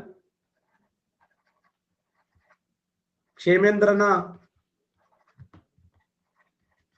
ಕಥಾ ಸರಿತ್ಸಾಗರ, ಕುಂದಾಚಾರ್ಯ ಅನ್ನುವಂತ ಗುರು ಬರ್ತಾನೆ. ಎಷ್ಟದ ಉರಿ ಅಂತ ಬಿಟ್ಟು ಇದು ಪೀಠಿಕೆನ ಹೇಳ್ತಾ ಇರೋದಿನ್ನೇ. ಇದು ಶಾತವಾಹನ ಮನೆತನದ ಪೀಠಿಕೆ ಇದು. ಓದೋದಾದ್ರೆ ಏನೂ ಇಲ್ಲ, ಜಲ್ದಿ ನೌಕರಿ ಆಗಲಿ, ನನ್ನ ಜಾಬ್ ಬರಲಿ, PSI ಆಗಲಿ, KS ಆಫೀಸರ್ ಆಗಲಿ, PDO ಆಗಲಿ, ಹೆಂಗ ಆಗ್ತಪ್ಪದು? ಸುಡಬೇಕದು. ಅದು 3 ಶಾಸನಗಳು: ನಾಸಿಕ್ ಶಾಸನ, ನಾನಗಡ ಶಾಸನ, ಹಿರಿಯಡಗಲಿ ಶಾಸನ, Greek ಕೃತಿಯಾಗಿರುವಂತ Periplus of Erythraean C, ಗುಣಾಢ್ಯನ Brihat ಕಥಾ, ಹಾಲನ ಗಾಥಾ ಸಪ್ತಸತಿ, ಸರ್ವವರ್ಮನ ಕಾತಂತ್ರ ವ್ಯಾಕರಣ, ಲೀಲಾವತಿಯ ಲೀಲಾವಯಿ, ಕ್ಷೇಮೇಂದ್ರನ ಕಥಾ ಸರಿಸಾಗರ ಯಾವ ಮನೆತನದ ಇತಿಹಾಸಕ್ಕೆ ಬೆಳಕು ಚೆಲ್ಲುತ್ತವೆ ಅಂದ್ರ ಶಾತವಾಹನ ಮನೆತನಕ್ಕೆ ಬೆಳಕು ಚೆಲ್ಲುತ್ತವೆ. ಹಾಗಾದ್ರೆ ಈ ಮನೆತನದ ಸ್ಥಾಪಕ ಯಾರಂದ್ರ ಸಿಮುಖನ ಕಾಲಾವಧಿ ಕ್ರಿಸ್ತ ಪೂರ್ವ 235ರಿಂದ ಕ್ರಿಸ್ತ ಪೂರ್ವ 213ರವರೆಗೆ. ಸಿಮುಖ ಶಾತವಾಹನ ಮನೆತನದ ಸ್ಥಾಪಕ. ಈತ ಯಾರನ್ನ ಸೋಲಿಸ್ತಾನೆ? ಕಣ್ವರ ದೊರೆಯಾಗಿರುವಂತ ಸುಶರ್ಮನನ್ನ ಸೋಲಿಸ್ತಾನೆ. ಸೋಲಿಸ್ತಾನೆ. ನೋಡಿ, ಕಣ್ವರ ದೊರೆ, ಕಣ್ವ ಸಾಮ್ರಾಜ್ಯ ಅಂತಿತ್ತು. ಆ ಕಣ್ವ ಸಾಮ್ರಾಜ್ಯದ ಸುಶರ್ಮನನ್ನು ಸೋಲಿಸಿ ಗೋದಾವರಿ ನದಿಯ ದಡದ ಮೇಲೆ ಮಹಾರಾಷ್ಟ್ರದ ಪೈಠಾಣ ಅಥವಾ ಪ್ರತಿಷ್ಠಾನದಲ್ಲಿ ತನ್ನ ಸಾಮ್ರಾಜ್ಯವನ್ನು ಕಟ್ಟಿಕೊಂಡ. ಗೋದಾವರಿ ನದಿಯ ದಡದ ಮೇಲೆ ತನ್ನ ಸಾಮ್ರಾಜ್ಯವನ್ನು ಕಟ್ಟಿಕೊಂಡಂತ ವ್ಯಕ್ತಿ ಯಾರಂದ್ರೆ ಸಿಮುಖ ಶಾತವಾಹನ ಮನೆತನದ ಸ್ಥಾಪಕ. ಕಣ್ವರ ದೊರೆಯಾಗಿರುವಂತ ಸುಶರ್ಮನನ್ನು ಸೋಲಿಸ್ತಾನೆ. ಯಾರ ಬೆಂಬಲವನ್ನು ಪಡೆದುಕೊಂಡು ಅಂದ್ರೆ ಕುಂದಾಚಾರ್ಯ ಅನ್ನುವಂತ ಗುರುಗಳ ಬೆಂಬಲವನ್ನು ಪಡಿತಾನೆ. ಕುಂದಾಚಾರ್ಯ ಎಂಬ ಗುರುಗಳ ಬೆಂಬಲದಿಂದ ಸುಶರ್ಮ ಅನ್ನುವಂತ ಅರಸನನ್ನು ಸೋಲಿಸಿ ಗೋದಾವರಿ ನದಿಯ ದಡದ ಮೇಲೆ ತನ್ನ ಸಾಮ್ರಾಜ್ಯವನ್ನು ಕಟ್ಟಿದ ವ್ಯಕ್ತಿ ಯಾರಂದ್ರೆ ಸಿಮುಖ. ಇಂಥ ಸಿಮುಖನನ್ನ ನಾಸಿಕ್ ಶಾಸನದಲ್ಲಿ ಏನೆಂದು ಉಲ್ಲೇಖಿಸಲಾಗಿದೆ ಅಂದ್ರ ಕ್ಷತ್ರಿಯರ ದರ್ಪ ಮುರಿದವನು. ಕ್ಷತ್ರಿಯರ ದರ್ಪ ಮುರಿದವನು, ಕ್ಷತ್ರಿಯರ ದರ್ಪ ಮುರಿದವನು. ನಾನಗಡ ಶಾಸನದಲ್ಲಿ ಏನು ಬರೆಯಲಾಗಿದೆ? ನಾನಗಡ ಶಾಸನದಲ್ಲಿ ಈತನನ್ನು ಏನು ಬರೆಯಲಾಗಿದೆ ಅಂತಂದ್ರೆ, ನಾಶಿಕ್ ಶಾಸನದಲ್ಲಿ ಕ್ಷತ್ರಿಯರ ದರ್ಪ ಮುರಿದವನು ಅಂತ, ನಾನಗಡ ಶಾಸನದಲ್ಲಿ ರಾಯಸೀಮುಖ ಎಂದು ಬರೆಯಲಾಗಿದೆ. ರಾಯಸೀಮುಖ. ನಾನಗಡ ಶಾಸನದಲ್ಲಿ ರಾಯಸೀಮುಖ, ನಾಶಿಕ್ ಶಾಸನದಲ್ಲಿ ಕ್ಷತ್ರಿಯರ ದರ್ಪ ಮುರಿದವನು ಎಂದು ಬರೆಯಲಾಗಿದೆ. ಈತನ ಹೆಸರು ಎಲ್ಲಿದೆ ಅಂತಂದ್ರೆ ಸಾಂಚಿಯ ಮಹಾದ್ವಾರದಲ್ಲಿದೆ.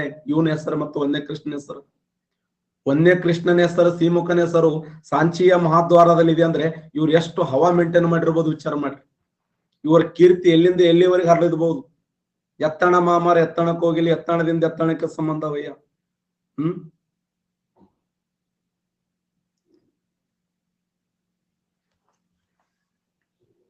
ಹೌದಾ ಅಲ್ಲೋ? ಇವನ ಸಾಮ್ರಾಜ್ಯ ಎಲ್ಲಿಯವರೆಗೆ ಅಂತಂದ್ರೆ ಈ ಮಹಾರಾಷ್ಟ್ರದ ಇಲ್ಲಿಂದ ಹಿಡ್ಕೊಂಡು ಸಾಂಚಿ, ಮಧ್ಯಪ್ರದೇಶದ ಸಾಂಚಿಯವರೆಗೆ ಈತನ ಹೆಸರು ಉಲ್ಲೇಖ ಇತ್ತು. ಸೀಮುಖ. ಅರ್ಥ ಆಯ್ತಾ? ಸ್ಥಾಪಕ. ಕಣ್ಣುವರ ಕೊನೆಯ ದೊರೆಯಾಗಿರುವಂತ ಸುಶರ್ಮನನ್ನು ಸೋಲಿಸ್ತಾನೆ. ಕುಂದಾಚಾರ್ಯ ಅನ್ನುವಂತ ಗುರುಗಳ ಬೆಂಬಲ ಪಡೆದ. ನಾಶಿಕ್ ಶಾಸನದಲ್ಲಿ ಕ್ಷತ್ರಿಯರ ದರ್ಪ ಮುರಿದವು ಅಂತ ಹೇಳಲಾಗಿದೆ. ನಾನಗಡ ಶಾಸನದಲ್ಲಿ ರಾಯಸೀಮುಖ ಅಂತ ಹೇಳಲಾಗಿದೆ. ಇವ್ರಿಗೆ ಒಬ್ಬ ತಮ್ಮ ಇದ್ದ, ಖನ್ನ ಅಂತೇಳಿ ಅಥವಾ ಕೃಷ್ಣ ಅಂತೇಳಿ. ಈತ ನಾನಗಡ ಗುಹಾಲಯದಲ್ಲಿ ಒಂದು ಬೌದ್ಧ ಕೇಂದ್ರವನ್ನ, ಬೌದ್ಧ ಗುಹಾಲಯವನ್ನ ಸ್ಥಾಪನೆ ಮಾಡ್ತಾನೆ. ಬೌದ್ಧ ಗುಹಾಲಯ ನಾನಗಡದಲ್ಲಿ ಒಂದು ಬೌದ್ಧ ಗುಹಾಲಯವನ್ನು ಸ್ಥಾಪನೆ ಮಾಡಿದ ವ್ಯಕ್ತಿ ಕನ್ನ ಅಥವಾ ಕೃಷ್ಣ ಅಥವಾ ಕನ್ನ ಈ ಒಂದು ನಾನಗಡದಲ್ಲಿ ಒಂದು ಬೌದ್ಧ ಗುಹಾಲಯವನ್ನು ಸ್ಥಾಪನೆ ಮಾಡಿದ. ಇವನ ನಂತರ ಅಧಿಕಾರಕ್ಕೆ ಬಂದಂತ ವ್ಯಕ್ತಿ ಯಾರಂದ್ರೆ ಒಂದನೇ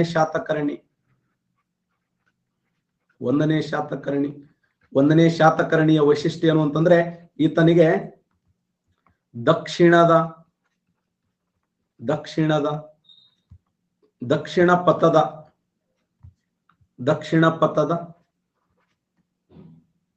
ಅಧಿಪತಿ, ದಕ್ಷಿಣ ಪಥದ ಅಧಿಪತಿ ಅನ್ನುವಂತ ಬಿರುದು ಹೊಂದಿದ್ದ. ಈತನ ಇನ್ನೊಂದು ಬಿರುದು ಅಪ್ರತಿಹಿತ ಅನ್ನುವಂತ ಬಿರುದನ್ನು ಹೊಂದಿದ್ದ. ಅಪ್ರತಿಹಿತ ಅನ್ನುವಂತ ಬಿರುದನ್ನು ಹೊಂದಿದ್ದ. ದಕ್ಷಿಣ ಪಥದ ಅಧಿಪತಿ ಅನ್ನುವಂತ ಬಿರುದನ್ನು ಹೊಂದಿದ್ದ. ಈತನ ಬಗ್ಗೆ ತಿಳಿಸುವಂತ ಶಾಸನ ಅಂದ್ರೆ ನಾನಗಡ ಶಾಸನ ಈತನ ಬಗ್ಗೆ ತಿಳಿಸ್ತದೆ. ನಾನಗಡ ಶಾಸನ ಏನ್ ಹೇಳ್ತಂದ್ರೆ ಪದೇ ಪದೇ ಮೇಲಿಂದ ಮೇಲೆ ಯಾರು ದಾಳಿ ಮಾಡ್ತಿದ್ರು ಅಂತಂದ್ರೆ ಶಕರು ದಾಳಿ ಮಾಡ್ತಿದ್ರು. ಶಕರ್ ಇವರ ಮೇಲೆ ದಾಳಿ ಮಾಡುವುದರಿಂದ ಶಕ ಸಾಮ್ರಾಜ್ಯ ಇವರ ಮೇಲೆ, ಯಾಕಂದ್ರೆ ಕೆಲವೊಂದು ಮನೆತನಗಳು ಹಂಗೆ ನೋಡಿ, ನಮ್ಮ ಪ್ರಾಚೀನ ಕರ್ನಾಟಕದ ಇತಿಹಾಸವನ್ನ ಅಧ್ಯಯನ ಮಾಡಿದಾಗ ಪಲ್ಲವರು ಮತ್ತು ಬಾದಾಮಿ ಚಾಲುಕ್ಯರು ಹೊಡೆದಾಡಿಸಿರ್ತಾವ. ವಿಜಯನಗರ ಸಾಮ್ರಾಜ್ಯ, ಬಹುಮನಿ ಸಾಮ್ರಾಜ್ಯ ಹೊಡೆದಾಡಿ ಮೈಮೇನ ಬಟ್ಟಿ ಹರ್ಕೊಂಡು ಹೊಡೆದಾಡ. ವಿಜಯನಗರ ಸಾಮ್ರಾಜ್ಯ, ಬಹುಮನಿ ಸಾಮ್ರಾಜ್ಯ. ಹೊಯ್ಸಳರು ಚೋಳರ ಮಧ್ಯದಲ್ಲಿ ಹೊಡೆದಾಟ, ಅವು ಫಿಕ್ಸ್ ಇರುವವು. ಚೋಳರು ಹೊಯ್ಸಳರ ಮಧ್ಯೆ ಹೊಡೆದಾಟ. ಆಮೇಲೆ ಬಾದಾಮಿ ಚಾಲುಕ್ಯರು, ಉತ್ತರ ಹರ್ಷವರ್ಧನನ ಮಧ್ಯೆ ಹೋರಾಟ. ಯಾರು? ನೀವು ನಾವು ಅನ್ನೋರು ನೋಡು, ನಾವು ನೀವು ಅಂತ.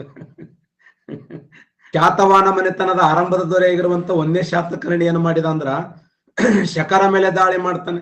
ಶಕರ ಅರಸರನ್ನ ಸದೆ ಬಡಿದು ಶಕರಿಂದ ಕಪ್ಪು ಕಾಣಿಕೆಯನ್ನು ಪಡೆದು ಅವರ ಮಗಳಾಗಿರುವಂತ ನಾಗನಿಕಳನ್ನ ಅಪಹರಿಸಿಕೊಂಡು ಬಂದು ಮದುವೆ ಆಗ್ತಾನೆ. ಶಕರ ಮಗಳಾಗಿರುವಂತ ನಾಗನಿಕಳನ್ನ ಅಪಹರಿಸಿಕೊಂಡು ಬಂದು ಮದುವೆ ಆಗ್ತಾನೆ. ಆ ಹೆಣ್ಮಗಳು ಇವನ್ ಮ್ಯಾಗ ಭಯಂಕರ ಸಿಟ್ಟು. ಇವನ್ ಕಣ್ಣಾಗ ನಿಂಬೆ ಹಣ್ಣು ಹಿಂಡ್ಲೇನು, ಕಣ್ಣಾಗ ಖಾರ ಉಗ್ಲೇನು, ರಾತ್ರಿ ಒತ್ತೆ ಕುತ್ತಿಗಿಸ್ಲೇನು, ಇವನ್ ಮ್ಯಾಗ ಕಲ್ಲು ಹಾಕ್ಲಿ. ಆ ಸ್ಕೆಚ್ ಆ ಹೆಣ್ಮಗಳು. ಯಾರು? ನಾಗನಿಕಳು. ಯಾಕ? ತನ್ನ ಸಾಮ್ರಾಜ್ಯದ ಮೇಲೆ ದಾಳಿ ಮಾಡ್ಯಾನಲ್ಲ, ನಾಗನಿಕಳು. ಆ ಹೆಣ್ಣುಮಗಳು ಏನು ಮಾಡಿದಳು ಅಂತಂದ್ರೆ ನಂತರ ದಿನಮಾನಗಳಲ್ಲಿ ಈತನ ವ್ಯಕ್ತಿತ್ವವನ್ನು ಅರ್ಥ ಮಾಡಿಕೊಳ್ತಾಳೆ ಒಂದೇ ಶಾತಕರ್ಣಿ. ಅವಾಗ ಈತನ ಮೇಲೆ ಅವಳು ವ್ಯಾಮೋಹಕ್ಕೆ ಒಳಗಾಗಿ ಪ್ರೀತಿಸಿ ಇವಳನ್ನ ಒಂದೇ ಶಾತಕರ್ಣಿಯನ್ನ ತನ್ನ ಗಂಡ ಎಂದು ಒಪ್ಪಿಕೊಳ್ಳುತ್ತಾಳೆ. ಅವಾಗ ತನ್ನ ಗಂಡನ ಹೆಸರಿನಲ್ಲಿ ಕೆತ್ತನೆ ಮಾಡಿದ ಶಾಸನವೇ ನಾನಗಡ ಶಾಸನ. ನಾನಗಡ ಶಾಸನ ಕೆತ್ತನೆ ಮಾಡಿದವರು ನಾಗನಿಕಳು. ಯಾರ ಸಾಧನೆ ಅಂದ್ರೆ ಒಂದೇ ಶಾತಕರ್ಣಿಯ ಬಗ್ಗೆ. ಆತನ ಪ್ರಸಿದ್ಧವಾದ ಬಿರುದು ದಕ್ಷಿಣ ಪಥದ ಅಧಿಪತಿ. ಒಂದೇ ಶಾತಕರ್ಣಿ ಅಶ್ವಮೇಧ ಯಾಗ ಮಾಡ್ತಾನೆ. ಅಶ್ವಮೇಧ ಯಾಗ. ಅಶ್ವಮೇಧ ಯಾಗ ಮಾಡಿರ್ತಕ್ಕಂಥ ದೊರೆ 1ನೇ ಶಾತಕರ್ಣಿ. 1ನೇ ಶಾತಕರ್ಣಿಯ ನಂತರ ಅಧಿಕಾರಕ್ಕೆ ಬಂದಂತ ವ್ಯಕ್ತಿ ಹಾಲ. ಶಾತವಾಹನರ ಎಷ್ಟನೇ ದೊರೆ ಅಂದ್ರೆ 17ನೇ ದೊರೆ ಅಂತ ಕರಿತೀವಿ. ಶಾತವಾಹನರ 17ನೇ ದೊರೆಯಾಗಿರುವಂತಹ ಹಾಲನ ಕಾಲಾವಧಿ ಕ್ರಿಸ್ತ ಶಕ 46ರಿಂದ ಕ್ರಿಸ್ತ ಶಕ 51ರವರೆಗೆ. ಶಾತವಾಹನರ 17ನೇ ದೊರೆ, ಅವಂಗ ಯಾರು ತಲೆ ತುಂಬಿದ್ದರೋ ಗೊತ್ತಿರಲಿಲ್ಲ. ನಿನ್ನ ಹೆಂಡತಿ ವಿದೇಶದಲ್ಲಿದ್ದಾಳೆ, ನೀನೇಕೆ ಬೇರೆ ದೇಶದ ಮೇಲೆ ದಾಳಿ ಮಾಡಬಾರದಂತ ತಲೆ ತುಂಬಿ ಸಲುವಾಗಿ ಇವ ಏನು ಮಾಡಿದ ಅಂತಂದ್ರ ಈ ತುಂಗಭದ್ರ ಏನು ಗೋದಾವರಿ ನದಿಯ ದಡದಿಂದ ಶ್ರೀಲಂಕಾದ ಮೇಲೆ ದಂಡೆತ್ತಿ ಹೋಗ್ತಾನ ಗಣಮಗ. ಶ್ರೀಲಂಕಾಕ್ಕೆ ದಂಡೆತ್ತಿ ಹೋಗಿ ಶ್ರೀಲಂಕಾದ ಅರಸರನ್ನು ಸೋಲಿಸಿ ಅಲ್ಲಿಂದ ಲೀಲಾವತಿಯನ್ನ ಅಪಹರಿಸಿಕೊಂಡು ಬಂದು ಮದುವೆ ಆಗ್ತಾನ. ಲೀಲಾವತಿನ ಅಪಹರಿಸಿಕೊಂಡು ಬಂದು ಮದುವೆಯಾಗಿ ಸಾಹಿತ್ಯನ ಪಶ್ಚಾತ್ತಾಪ ಅನುಭವಿಸ್ತಾನೆ ಹಾಲು.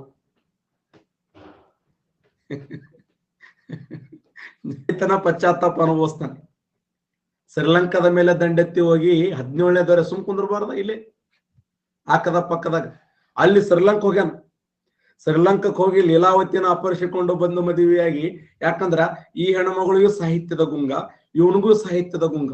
ಇವ ಗಾಥಾ ಸಪ್ತಸತಿ ಎಂಬ ಕೃತಿಯನ್ನು ಬರಿತಾನೆ, ಇತಿ ಲೀಲಾವೇನು ಅಂತ ಗ್ರಂಥ ಬರಿತಾಳೆ. ಇಬ್ಬರು ಸಾಹಿತ್ಯದ ಮಧ್ಯದಲ್ಲಿ ಘರ್ಷಣೆ ಆಗಾಗ ಅವನೊಂದ್ ಸಾಹಿತ್ಯನೇ ಬೇರೆ, ಇವಳದೊಂದ್ ಸಾಹಿತ್ಯನೇ ಬೇರೆ. ಮನೆಗೆ ಹೋದವರಿಗೆ ಜೀವನನೇ ಸಾಕಾಗಿ ಹೋಗ್ಬೇಕು.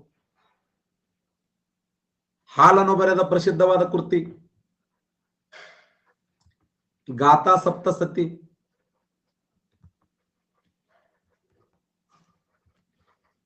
ಮತ್ತೆ ಸತ್ತೈಶೈ. ಹಾಲನ್ನು ಬರೆದ ಪ್ರಸಿದ್ಧವಾದ ಕೃತಿ ಗಾಥಾ ಸಪ್ತಸತಿ ಮತ್ತು ಸತ್ತೈಶೈ. ಹಾಲನ ಪ್ರಸಿದ್ಧವಾದ ಕೃತಿ ಲೀಲಾವತಿಯ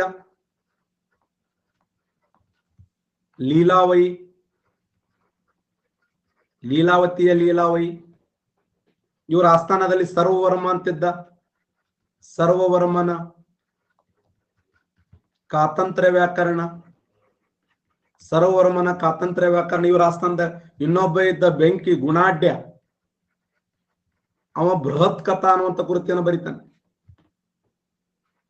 ಅವ ಏನು ಬರದನೋ ಹಂಗ ಗೊತ್ತು, ಯಾಕಂದ್ರೆ ಅವನ ಭಾಷೆನೇ ಪೈಸಾಚಿ ಭಾಷೆ ಎಂದರೆ ನಾವು ಬರೆದ ಹ್ಯಾಂಡ್ ರೈಟಿಂಗ್ ಕಂಪ್ಯೂಟರ್ ಚೆಕ್ ಮಾಡುವಾಗ ಕಂಪ್ಯೂಟರ್ ಸುಟ್ಟು ಹೋಗ್ತಿತ್ತಂದ್ರ,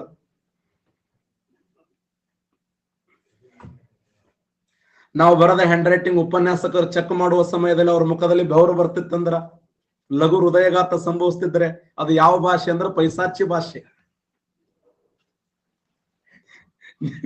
ನೀವು ಬರೆದ ಹ್ಯಾಂಡ್ ರೈಟಿಂಗ್ ನೀವು ಸ್ನೇಹಿತರು ಓದುವಂತ ಸಮಯದಲ್ಲಿ ಮೂರ್ಛೋಗಿ ಬೀಳುತ್ತಿದ್ರಂದ್ರ ಯಾರ ನಿಮ್ ಭಾಷೆ ನಿಮ್ಮ ನನ್ನಂಗೆ ಹ್ಯಾಂಡ್ ರೈಟಿಂಗ್ ಎಟ್ ಬಿಡಲ್ಲ. ಗಾಥಾ ಸಪ್ತಸತಿ, ಲೀಲಾವತಿಯ ಲೀಲಾವಯಿ, ಸರ್ವವರ್ಮನ ಕಾತಂತ್ರ ವ್ಯಾಕರಣ, ಗುಣಾಢ್ಯನ ಬೃಹತ್ ಕಥಾ ಅಥವಾ ಒಡ್ಡ ಕಥಾ.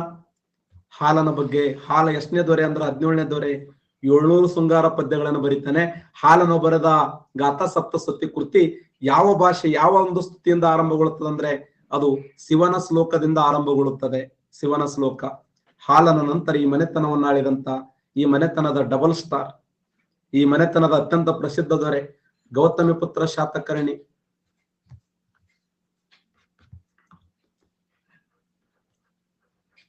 ಗೌತಮಿಪುತ್ರ ಶಾತಕರ್ಣಿ. ಈ ಗೌತಮಿಪುತ್ರ ಶಾತಕರ್ಣಿಯ ಕಾಲಾವಧಿ 106ರಿಂದ 130ರವರೆಗೆ. ಕ್ರಿಸ್ತ ಶಕ 106ರಿಂದ 130ರವರೆಗೆ ಗೌತಮಿಪುತ್ರ ಶಾತಕರ್ಣಿಯ ಕಾಲಾವಧಿ. Very important. ಈ ಗೌತಮಿಪುತ್ರ ಶಾತಕರ್ಣಿ ಈ ಮನೆತನದ ಅತ್ಯಂತ ಪ್ರಸಿದ್ಧ 23ನೇ ದೊರೆ ಅಂತ ಕರಿತೀವಿ. ಈತನ ಬಗ್ಗೆ ತಿಳಿಸುವಂತ ಶಾಸನ ಯಾವುದಂದ್ರೆ ನಾಸಿಕ್ ಶಾಸನ. ನಾಸಿಕ್ ಶಾಸನ ಹೊರಡಿಸಿದವರು ಯಾರು? ಗೌತಮಿ ಬಾಲಶ್ರೀ. ಗೌತಮಿಪುತ್ರ ಶಾತಕರ್ಣಿಯ ತಾಯಿಯಾಗಿರುವಂತ ಗೌತಮಿ ಬಾಲಶ್ರೀ ಹೊರಡಿಸಿರುವಂತ ನಾಸಿಕ್ ಶಾಸನದಲ್ಲಿ ಏನೆಂದು ಉಲ್ಲೇಖಿಸಲಾಗಿದೆ ಅಂದ್ರ ಶಕ, ಯವನ,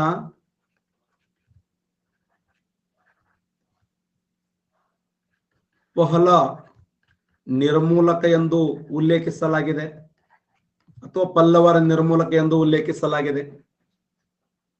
ಈತ ತನ್ನ ಸಾಮ್ರಾಜ್ಯ ಆರಂಭದಲ್ಲಿ ಈತ ತನ್ನ ಸಾಮ್ರಾಜ್ಯವನ್ನ ಎಲ್ಲಿಂದ ಎಲ್ಲಿವರೆಗೆ ವಿಸ್ತರಿಸಿದ ಅಂತಂದ್ರೆ ತನ್ನ ಸಾಮ್ರಾಜ್ಯವನ್ನ ಈ ಗೋದಾವರಿ ನದಿಯ ದಡದಿಂದ ವಿಂಧ್ಯದವರೆಗೆ ವಿಂಗಡಿಸ್ತಾನೆ, ಹೆಚ್ಚಿಸ್ತಾನೆ. ಆದ್ದರಿಂದ ಗೋದಾವರಿ ನದಿಯ ದಡದಿಂದ ವಿಂಧ್ಯ ಪರ್ವತದವರೆಗೆ, ಆದ್ದರಿಂದ ಈತನಿಗೆ ವಿಂಧ್ಯ ಒಡೆಯ ಅನ್ನುವಂತ ಬಿರುದಿತ್ತು. ವಿಂಧ್ಯ ಒಡೆಯ. ವಿಂಧ್ಯ ಒಡೆಯ ಎಂಬ ಬಿರುದು ಯಾರು ಹೊಂದಿದ್ದರು ಅಂದ್ರೆ ಗೌತಮಿಪುತ್ರ ಶಾತಕರ್ಣಿ. ಗೌತಮಿಪುತ್ರ ಶಾತಕರ್ಣಿಯನ್ನ ವಿಂಧ್ಯ ಒಡೆಯ ಅನ್ನುವಂತ ಬಿರುದನ್ನು ಹೊಂದಿದ್ದ. ವಿಂಧ್ಯ ಒಡೆಯ. ನಾಸಿಕ್ ಶಾಸನದಲ್ಲಿ ಶಕಯವನ ಪಲ್ಲವನ್ ನಿರ್ಮೂಲಕ ಎಂದು ಬರೆಯಲಾಗಿದೆ. 23ನೇ ದೊರೆ ವಿಂಧ್ಯ ಒಡೆಯ ಅನ್ನುವಂತ ಬಿರುದನ್ನು ಹೊಂದಿದ್ದ. ಗೌತಮಿಪುತ್ರ ಶಾತಕರ್ಣಿ ಪದೇ ಪದೇ ದಾಳಿ ಮಾಡ್ತಾ ಇದ್ರಲ್ಲ, ಶಕರ ಮೇಲೆ ದಾಳಿ ಮಾಡ್ತಾನೆ. ಶಕರ ಅರಸನಾಗಿರುವಂತ ನಹಪಾಣನನ್ನ ಉಳ್ಳಾಡ್ಸಿ ಹೊಡಿತಾನೆ, ಕಂಟ್ಯಾಗ ಹಾಕಿ ಉಳ್ಳಾಡ್ಸಿ ಹೊಡೆಯುವಾಗ ನಹಪಾಣ ಇನ್ನೆಂದೂ ನಿನ್ನ ಮೇಲೆ ದಾಳಿ ಮಾಡಲ್ಲ, ನನ್ನನ್ನು ಏಕೆ ಬಿಟ್ಟು ಬಿಡು ನನ್ನನ್ನು, ಓ ಒಡೆಯ ದಯವಿಟ್ಟು ನನ್ನ ಕ್ಷಮಿಸು, ನನ್ನ ಮೇಲೆ ಕರುಣೆ ಇಲ್ಲವೇ? ಎದ್ರ ಕರುಣೆ ಇಲ್ಲ ಅಂತ ಹಾಕಿ ಹೊಡೆಯವ ನುಗ್ಗು ಬಳಂಗ ಒಡಗಟ್ಟಿಗೆ ತಗೊಂಡು. ಯಾರು? ಗೌತಮಿಪುತ್ರ ಶಾತಕರ್ಣಿ. ಎಷ್ಟಂತ ತಡ್ಕೋಬೇಕು ನಾವು, ಎಷ್ಟಂತ ಆಳ್ಬೇಕಂತ ಹಂಗೆ ಹೊಡ್ಯಾವ ಒಡಗಟ್ಟಿಗೆ ತಗೊಂಡು. ಅವಾಗ ಆ ನಹಪಾಣ ಏನು ಮಾಡಿದ ಅಂದ್ರೆ ಆತನಿಗೆ ಶಕಾರಿ ಅನ್ನುವಂತ ಬಿರುದು ಕೊಟ್ಟ. ಶಕಾರಿ. ಅಷ್ಟೇ ಅಲ್ಲದೆ ಈ ಒಂದೇ ಗೌತಮಿಪುತ್ರ ಶಾತಕರ್ಣಿ ಏನ್ ಮಾಡ್ತಾನಂದ್ರೆ ನಹಪಾಣನ ನಾಣ್ಯಗಳ ಮೇಲೆ ಶಾತವಾಹನರ ರಾಜ್ಯ ಲಾಂಛನವನ್ನು ಟಂಕಿಸಿದ ಅಂತ. ಎಂತ ಅದ್ಭುತ ಕೆಲಸ. ಇನ್ನೊಂದು ಸಾಮ್ರಾಜ್ಯದ ಮೇಲೆ ದಾಳಿ ಮಾಡಿ ಆ ಸಾಮ್ರಾಜ್ಯದ ನಾಣ್ಯಗಳ ಮೇಲೆ ಶಾತವಾಹನ ರಾಜ್ಯ ಲಾಂಛನವನ್ನು ಟಂಕಿಸ್ಬೇಕಲ್ಲ. ಆ ಸಾಮ್ರಾಜ್ಯದ ಮೇಲೆ ದಾಳಿ ಮಾಡಿ ಶಾತವಾಹನರ ಅರಸನಾಗಿರುವಂತ ಗೌತಮಿಪುತ್ರ ಶಾತಕರ್ಣಿ ಆ ಸಾಮ್ರಾಜ್ಯದ ಮೇಲೆ ದಾಳಿ ಮಾಡಿ ಆ ಸಾಮ್ರಾಜ್ಯವನ್ನ ಮೆಟ್ಟಿ ನಿಂತು ಶಕಾರಿ ಅನ್ನುವಂತ ಬಿರುದನ್ನು ಪಡೆದುಕೊಂಡು ನಹಪಾಣನನ್ನು ಸೋಲಿಸಿ ಅವರ ನಾಣ್ಯಗಳ ಮೇಲೆ ಶಾತವಾಹನರ ರಾಜ್ಯ ಲಾಂಛನವನ್ನು ಟಂಕಿಸಿದ್ನಲ್ಲ, ಇದು ತಾಕತ್ತಂದ್ರು. ಅವ್ರು ಹೇಳ್ತಾರೆ, ನೀ ಸಾಯುವವರೆಗೆ ನಾವು ಕಪ್ಪು ಕಾಣಿ ಕೊಡ್ತೀವಿ, ಸುಮ್ಮ ಒಟ್ಟ ವಿಚಾರ ಮಾಡ್ಬಿಟ್ಟು ಹೋಗ್ಬಿಡ್ನಿ ಅಂತ. ಎಂದೂ ನಿಮ್ ಸನೇದ ಬರಂಗಿಲ್ಲ ನಾವು.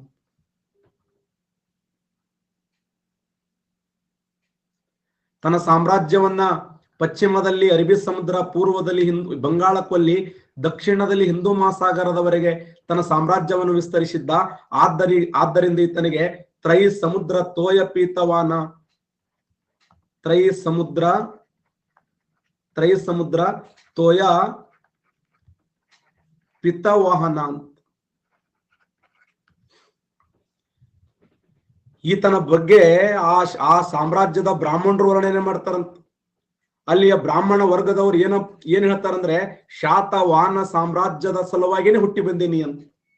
ಶಾತವಾಹನ ಸಾಮ್ರಾಜ್ಯ ಸಲುವಾಗಿ ಹುಟ್ಟಿ ಬಂದೆ, ನೀ ಇರುವವರೆಗೆ ಈ ಸಾಮ್ರಾಜ್ಯದ ಮೇಲೆ ಒಂದು ಸಣ್ಣ ಬೆಕ್ಕನು ಕೂಡ ಬರಂಗಿಲ್ಲ, ಈ ಸಾಮ್ರಾಜ್ಯದ ಮೇಲೆ ಯಾರ ಕಣ್ಣು ಬೀಳಂಗಿಲ್ಲ. ಅದಕ್ಕೆ ಬಡದಾಡಿ ಖುಷಿಯಾಗಿ ಆ ಗೌತಮಿಪುತ್ರ ಶಾತಕರ್ಣಿ ಏನು ಮಾಡಿದಂದ್ರೆ ಬ್ರಾಹ್ಮಣರಿಗೆ ಭೂಮಿಯನ್ನ ದಾನ ಮಾಡ್ತಾನೆ, ಅಪಾರ ಪ್ರಮಾಣದಲ್ಲಿ ಭೂಮಿ ದಾನ ಮಾಡ್ತಾನೆ. ಆದ್ದರಿಂದ ಆತನಿಗೆ ಏಕ ಬ್ರಾಹ್ಮಣ ಅನ್ನುವಂತ ಬಿರುದಿತ್ತು. ಇದು ಕ್ವಶನ್ ಆಗಿದೆ. ಯಾರಿಗೆ ಏಕ ಬ್ರಾಹ್ಮಣ ಅನ್ನುವಂತ ಬಿರುದಿತ್ತು? ಏಕ ಬ್ರಾಹ್ಮಣ ಅನ್ನುವಂತ ಬಿರುದನ್ನು ಹೊಂದಿರುವಂತ ವ್ಯಕ್ತಿ ಅಂದ್ರ ಗೌತಮಿಪುತ್ರ ಶಾತಕರ್ಣಿ. ಗೌತಮಿಪುತ್ರ ಶಾತಕರ್ಣಿಗೆ ಏಕ ಬ್ರಾಹ್ಮಣ ಅನ್ನುವಂತ ಬಿರುದಿತ್ತು. 3 ಸಮುದ್ರದ ಕುದುರೆಯನ್ನು ಕೂಡಿದಂತ ಕುದುರೆಯನ್ನು ತನ್ನ ವಾಹನವನ್ನಾಗಿ ಮಾಡಿಕೊಂಡಿದ್ದ. ಆದ್ದರಿಂದ ಆತನಿಗೆ ತ್ರೈ ಸಮುದ್ರ ತೋಯ ಪೀತವಾನ ಅನ್ನುವಂತ ಬಿರುದಿತ್ತು. ಶಕರ ಮೇಲೆ ದಾಳಿಯನ್ನ ಮಾಡಿ ಶಕರ ಅರಸನಾಗಿರುವಂತ ನಹಪಾಣನನ್ನು ಸೋಲಿಸಿ ಅವರಿಂದ ಅಪಾರ ಪ್ರಮಾಣದ ಕಪ್ಪು ಕಾಣಿಕೆಯನ್ನು ಪಡೆದು ಶಕಾರಿ ಅನ್ನುವಂತ ಬಿರುದನ್ನು ಪಡೆದು ಅವರ ನಾಣ್ಯಗಳ ಮೇಲೆ ಶಾತವಾಹನ ರಾಜ್ಯ ಲಾಂಛನವನ್ನ ಟಂಕಿಸಿದ. ಯಾರು? ಗೌತಮಿಪುತ್ರ ಶಾತಕರ್ಣಿ. ಇಂಥ ಗೌತಮಿಪುತ್ರ ಶಾತಕರ್ಣಿ ತನ್ನ ಸಾಮ್ರಾಜ್ಯವನ್ನು ಮರು ನಿರ್ಮಾಣ ಮಾಡಿದರ ಸಲುವಾಗಿ, ತನ್ನ ಸಾಮ್ರಾಜ್ಯವನ್ನ ಮತ್ತೆ ಕಟ್ಟಿದ ಸಲುವಾಗಿ ಈತನಿಗೆ ಯಾವ ಬಿರುದಿತ್ತಂದ್ರೆ ಶಾತವಾಹನರ ಕುಲ ಪ್ರತಿಷ್ಠಾಪಕ. ಶಾತವಾಹನರ ಕುಲ ಪ್ರತಿಷ್ಠಾಪಕ. ಇದು ಕ್ವಶನ್ ಆಗಿದೆ. ಶಾತವಾಹನರ ಕುಲ ಪ್ರತಿಷ್ಠಾಪಕ. ಶಾತವಾಹನರ ಕುಲ ಪ್ರತಿಷ್ಠಾಪಕ ಎಂದು ಯಾರನ್ನು ಕರೀತಿದ್ರು ಅಂದ್ರೆ ಗೌತಮಿಪುತ್ರ ಶಾತಕರ್ಣಿಗೆ. ಗೌತಮಿಪುತ್ರ ಶಾತಕರ್ಣಿಗೆ ಶಾತವಾಹನರ ಕುಲ ಪ್ರತಿಷ್ಠಾಪಕ, ಈತನಿಗೆ ವಿಂಧ್ಯ ಒಡೆಯ ಅಂತ ಕರೀತಿದ್ರು. ತ್ರೈ ಸಮುದ್ರ ತೋಯ ಪೀತವಾಹನ ಅನ್ನುವಂತ ಬಿರುದನ್ನು ಹೊಂದಿದ್ರು. ಏಕ ಬ್ರಾಹ್ಮಣ ಅನ್ನುವಂತ ಬಿರುದು ಹೊಂದಿದ್ರು. ಶಕಯವನ ಪಲ್ಲವರ ನಿರ್ಮೂಲಕ ಅನ್ನುವಂತ ಬಿರುದನ್ನು ಹೊಂದಿದ್ದ. ಈತನ ಬಗ್ಗೆ ತಿಳಿಸುವಂತ ಶಾಸನ ಯಾವುದು ಅಂತಂದ್ರೆ ಅದು ನಾಸಿಕ್ ಶಾಸನ. ಈ ನಾಸಿಕ್ ಶಾಸನ ಹೊಡಿಸಿದವರು ಯಾರು ಅಂತಂದ್ರೆ ಗೌತಮಿ ಬಾಲಶ್ರೀ. ಗೌತಮಿ ಬಾಲಶ್ರೀ ಯಾರು ಅಂತಂದ್ರೆ ಗೌತಮಿ ಪುತ್ರ ಶಾತಕರ್ಣಿಯ ತಾಯಿ. ಭಾರತದ ಇತಿಹಾಸದಲ್ಲಿ ತನ್ನ ತಾಯಿ ಹೆಸರನ್ನ ತನ್ನ ಮುಂದೆ ಇಟ್ಟುಕೊಂಡು ತನ್ನ ಮುಂದೆ ಇಟ್ಟುಕೊಂಡು ಆಳ್ವಿಕೆ ಮಾಡಿದಂತ ವ್ಯಕ್ತಿ ಯಾರಂದ್ರೆ ಗೌತಮಿ ಪುತ್ರ ಶಾತಕರ್ಣಿ ಅಂತ ಕರಿತೀವಿ. ಉತ್ತರದಲ್ಲಿ ಕಾತೇವಾಡ, ದಕ್ಷಿಣದಲ್ಲಿ ಕೃಷ್ಣಾ ನದಿ, ಪಶ್ಚಿಮದಲ್ಲಿ ಕೊಂಕಣ, ಪೂರ್ವದಲ್ಲಿ ಬಿರಾರದವರೆಗೆ ತನ್ನ ಸಾಮ್ರಾಜ್ಯ. ಉತ್ತರದಲ್ಲಿ ಗುಜರಾತದ ಕಾತ್ಯವಾಡದಿಂದ ದಕ್ಷಿಣದಲ್ಲಿ ಕೃಷ್ಣಾ ನದಿಯವರೆಗೆ, ಪಶ್ಚಿಮದಲ್ಲಿ ಕೊಂಕಣದಿಂದ ಪೂರ್ವದಲ್ಲಿ ಬಿರಾರದವರೆಗೆ ತನ್ನ ಸಾಮ್ರಾಜ್ಯವನ್ನು ಕಟ್ಟಿಕೊಂಡಿದ್ದ ಗೌತಮಿ ಪುತ್ರ ಶಾತಕರ್ಣಿ. ಗೌತಮಿ ಪುತ್ರ ಶಾತಕರ್ಣಿ ಎಷ್ಟು ಜಾಣನೋ ಅವನ ಮಗ ಇವನಕ್ಕಿಂತ 10 ಪಟ್ಟು ಜಾಣ. ಗೌತಮಿ ಪುತ್ರ ಶಾತಕರ್ಣಿಯ ನಂತರ ಅಧಿಕಾರಕ್ಕೆ ಬಂದಂತ ವ್ಯಕ್ತಿ ಯಾರಂದ್ರೆ ವಶಿಷ್ಠ ಪುತ್ರ ಪುಳಮಾಯಿ.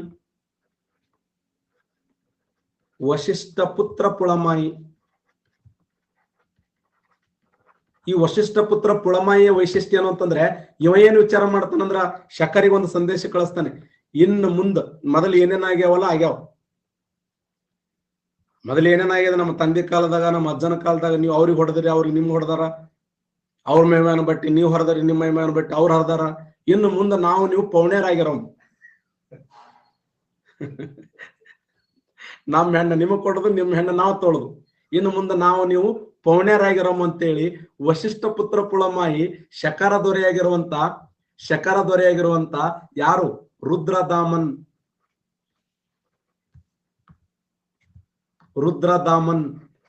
ಒಂದೇ ರುದ್ರದಾಮನಿಗೆ ಏಕೈಕ ಒಬ್ಬ ಪುತ್ರಿ ಇದ್ರು, ಅತಿ ಸುಂದರವಾದ ಪುತ್ರಿ, ಸೌಂದರ್ಯ ದೇವತೆ ಅವಳ ಹೆಸರೇ. ಅವಳನ್ನ ಜನಪ್ರಿಯವಾಗಿ ಸೌಂದರ್ಯ ದೇವತೆ, ಅವಳನ್ನ ಮದುವೆಯಾಗಿರುವಂತ ವ್ಯಕ್ತಿ ಯಾರಂದ್ರೆ ವಶಿಷ್ಠ ಪುತ್ರ ಪುಳಮಾಯಿ. ವಶಿಷ್ಠ ಪುತ್ರ ಪುಳಮಾಯಿ ಏನಂತಂದ್ರೆ ಇನ್ನು ಮುಂದೆ ನೀವು ದಾಳಿ ಮಾಡೋದು ಬೇಡ, ನೀವು ನಮ್ಯಾಗ ದಾಳಿ ಮಾಡೋದು ಬೇಡ, ನೀವು ಏನಪ್ಪಾ ಅಂದ್ರೆ ಇನ್ನು ಮುಂದೆ ಪೌಣ್ಯರಾಗಿರಮ್ಮ ಅಂತ ಹೇಳಿ ರಕ್ತ ಸಂಬಂಧದ ಮೂಲಕ ತನ್ನ ಸಾಮ್ರಾಜ್ಯವನ್ನ ಕಟ್ಟಿದಂತ ವ್ಯಕ್ತಿ. ನೆನಪಿಡಿ, ಬರ್ಕೊಳ್ಳಿ. ಕ್ವಶನ್ ಕೇಳಿದ್ದಾನೆ, ನಾ ಎಷ್ಟು ನೀಟಾಗಿ ಚೆನ್ನಾಗಿ ಬರೀತೀನಿ ಅಷ್ಟೇ ನೀವು ಸ್ಪೀಡಾಗಿ ಬರ್ಕೋಬೇಕು. ನೀವು ಅಂದ್ರೆ ನೀವು ಕಾಂಪಿಟೇಟಿವ್ ಎಕ್ಸಾಮ್ ಓದಾಕತ್ತೀರಿ ಅಂತ ಅರ್ಥ ಅದು, ಇಲ್ಲಾಂದ್ರೆ ಟೈಮ್ ಪಾಸ್ ಮಾಡ್ತೀರಿ ಅಂತ ಅರ್ಥ ಅದು. ನಾ ಎಷ್ಟು ಸೀರಿಯಸ್ ಆಗಿ ನೋಡಿ, ಒಂದು ಮನೆತನ ಮುಗಿಲಕ್ ಬಂತು, ಇನ್ನು 10 ನಿಮಿಷ ಮುಗಿಸ್ಬಿಡ್ತನ ಈ ಮನೆತನೇ. ನೀವು ಈ ಮನೆತನ ಇಷ್ಟೇ ಓದಬೇಕಾದ್ರೆ ಒಂದು 4 ತಾಸು ಇರ್ಬೇಕು ನಿಮ್ಗೆ. ಇದು ನೆನಪು ಉಳಿಬೇಕಾದ್ರೆ ಇಷ್ಟೇನ್ ಹೇಳಿನಲ್ಲ ಇದು ನೋಡಿ, ಇವೆಲ್ಲ ಹೇಳಿ ನಿಮಗೆ. ಇಷ್ಟು ಓದಿ ನೀವು ಪರ್ಫೆಕ್ಟ್ ಮಾಡ್ಕೋಬೇಕಾದ್ರೆ ಒಂದು 4 ಗಂಟೆ ಇರಬೇಕು. ಆದ್ರೆ ನಾ ಬರೀ 30 ನಿಮಿಷ ಹೇಳಿನಿ. ಇದನ್ನ ಅರ್ಥ ಮಾಡ್ಕೊಳ್ಳಿ, ಓದ್ರಿ. ಕಾಂಪಿಟೇಟಿವ್ ಎಕ್ಸಾಮ್ ಅಷ್ಟು ಸಾಮಾನ್ಯ ಅಲ್ಲ. ಹೆಂಗಾರ ಮಾಡಿ ಅದನ್ನ ನೆನಪಿಟ್ಕೋಬೇಕು. ಎಲ್ಲಾ ವ್ಯಕ್ತಿಗಳು ಹೊಡೆದಾಡಿದ್ರು, ಆದರೆ ಈ ಗೌತಮ ಪುತ್ರ ಶಾತಕರ್ಣಿಯ ಮಗನಾಗಿರುವಂತ ವಶಿಷ್ಠ ಪುತ್ರ ಪುಳಮಾಯಿ ರುದ್ರದಾಮನ ಮಗಳಾಗಿರುವ ಸೌಂದರ್ಯ ದೇವತೆಯನ್ನು ಮದುವೆ ಆಗ್ತಾನೆ. ಈತನಿಗೆ ಆಂಧ್ರ ರಾಜ್ಯ ಅನ್ನುವಂತ ಬಿರುದಿತ್ತು. ಆಂಧ್ರ ಭೋಜ ಅಂದ್ರೆ ಶ್ರೀಕೃಷ್ಣ ದೇವರಾಯ, ಆಂಧ್ರ ಭೋಜ ಶ್ರೀಕೃಷ್ಣ ದೇವರಾಯ. ಆದ್ರೆ ಆಂಧ್ರ ರಾಜ್ಯ ಯಾರಂದ್ರೆ ವಶಿಷ್ಠ ಪುತ್ರ ಪುಳಮಾಯಿ. ಆಂಧ್ರ ರಾಜ ಅನ್ನುವಂತ ಬಿರುದನ್ನು ಹೊಂದಿದ್ದ ಈತ, ಹೌದಲ್ಲೋ? ವಶಿಷ್ಠ ಪುತ್ರ ಪುಳಮಾಯಿ ಕಾಲದಲ್ಲಿ ಬಳ್ಳಾರಿಯಲ್ಲಿ ಆತನ ಆಸ್ಥಾನ ಇತ್ತು ಅಂತ. ಬಳ್ಳಾರಿಯಲ್ಲಿ ಆತನ ಆಸ್ಥಾನ ಇತ್ತು. ಕೆಲವರು ಹೇಳ್ತಾರೆ ಹಿರಹಡಗಲಿ ಶಾಸನ ಇವನೇ ಕೆತ್ತನೆ ಮಾಡ್ಯಾನ ಅಂತ, ಬಟ್ ಉಲ್ಲೇಖ ಇಲ್ಲ. ಅದ್ರ ಬಗ್ಗೆ ನಾ ಹೇಳಂಗಿಲ್ಲ, ಉಲ್ಲೇಖ ಇಲ್ಲ ಎಲ್ಲಿ. ಕೆಲವು ಇತಿಹಾಸಕಾರ ಹೇಳ್ತಾರೆ ಇಲ್ಲ, ಬಳ್ಳಾರಿಯಲ್ಲಿ ಹಿರಹಡಗಲಿ ಅನ್ನುವಂತ ಶಾಸನ ಸಿಕ್ಕಾದ, ಆ ಶಾಸನ ಕೆತ್ತನೆ ಮಾಡಿದಂತ ವ್ಯಕ್ತಿ ವಶಿಷ್ಠ ಪುತ್ರ ಪುಳಮಾಯಿ ಅಂತ. ನಮ್ಗೇನ್ ಗೊತ್ತದು? ದಾಖಲೆ ಇದ್ದದ್ದು ಹೇಳದ್ರಾಗೆ ಕುರಿಕಾಣೆ ಬದ್ದದು. ಇನ್ನು ದಾಖಲೆ ಇಲ್ಲಾರ್ದು ನಾವೇನು ಮಾಡೋಣ? ದಾಖಲೆ ಇಲ್ಲದ ಇತಿಹಾಸವನ್ನ ಮಾತನಾಡಬಾರದು, ಅವು ಎಕ್ಸಾಮ್ ಬರಂಗಿಲ್ಲ, ಬಿಡಂಗಿಲ್ಲ. ತೊಗೊಂಡು ನಾವೇನು ಮಾಡೋಣ? ವಶಿಷ್ಠ ಪುತ್ರ ಪುಳಮಾಯಿ ಶಕರೊಂದಿಗೆ ಆ ರುದ್ರದಾಮನೊಂದಿಗೆ ಏನು ವೈವಾಹಿಕ ಸಂಬಂಧವನ್ನು ಗಳಿಸ್ತಾನೆ. ಈತನಿಗೆ ಆಂಧ್ರ ರಾಜ್ಯ ಅನ್ನುವಂತ ಬಿರುದಿತ್ತು. ಈತನ ಕಾಲದಲ್ಲಿ ದಕ್ಷಿಣ ಭಾರತದ ಅತ್ಯಂತ ದೊಡ್ಡದಾದ ಸ್ತೂಪ ಅಮರಾವತಿ ಸ್ತೂಪ ನಿರ್ಮಾಣವಾಯಿತು.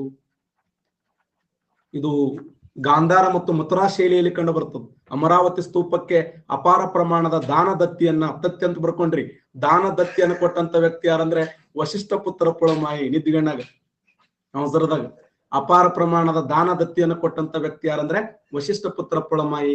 ಈತ ನಂತರ ಅಧಿಕಾರಕ್ಕೆ ಬಂದಂತ ವ್ಯಕ್ತಿ ಯಜ್ಞಶ್ರೀ ಶಾತಕರ್ಣಿ. ಯಜ್ಞಶ್ರೀ ಶಾತಕರ್ಣಿ. ಯಜ್ಞಶ್ರೀ ಶಾತಕರ್ಣಿ. ಈ ಯಜ್ಞಶ್ರೀ ಶಾತಕರ್ಣಿಯ ಮೇಲೆ ಏನು ಕ್ವಶನ್ ಕೇಳ್ಯಾನಂದ್ರ, ಈತ ಕಾಯಿನ್ಗಳನ್ನ ರೆಡಿ ಮಾಡ್ತಾನ, ನಾಣ್ಯಗಳು. ಆ ನಾಣ್ಯಗಳ ಮೇಲೆ ಮೀನು, ಹಡಗು, ಶಂಕಿನ ಚಿತ್ರಗಳನ್ನ ಟಂಕಿಸಲಾಗಿತ್ತು. ಮೀನು, ಹಡಗು ಮತ್ತು ಶಂಕಿನ ಚಿತ್ರಗಳನ್ನ ತನ್ನ ನಾಣ್ಯಗಳ ಮೇಲೆ ಕೆತ್ತನೆ ಮಾಡಿದ ವ್ಯಕ್ತಿ ಯಾರಂದ್ರ ಯಜ್ಞಶ್ರೀ ಶಾತಕರ್ಣಿ. ಯಜ್ಞಶ್ರೀ ಶಾತಕರ್ಣಿ ಇಂಟರ್ನ್ಯಾಷನಲ್ ಅಂತಾರಾಷ್ಟ್ರೀಯ ವ್ಯಾಪಾರಕ್ಕೆ ಹೆಚ್ಚಿನ ಮಹತ್ವ ಕೊಟ್ಟಿದ್ದ. ಅವನ ನಂತರ ಅಧಿಕಾರಕ್ಕೆ ಬಂದಂತ ಕೊನೆಯ ದೊರೆ ಯಾರಂದ್ರ ವಿಜಯ ಶಾತವಾಹನ ಮನೆತನದ ಕೊನೆಯ ದೊರೆ. ಇಲ್ಲಿಗೆ ಶಾತವಾಹನ ಮನೆತನದ ರಾಜಕೀಯ ಇತಿಹಾಸ ಕಂಪ್ಲೀಟ್ ಆಯ್ತು.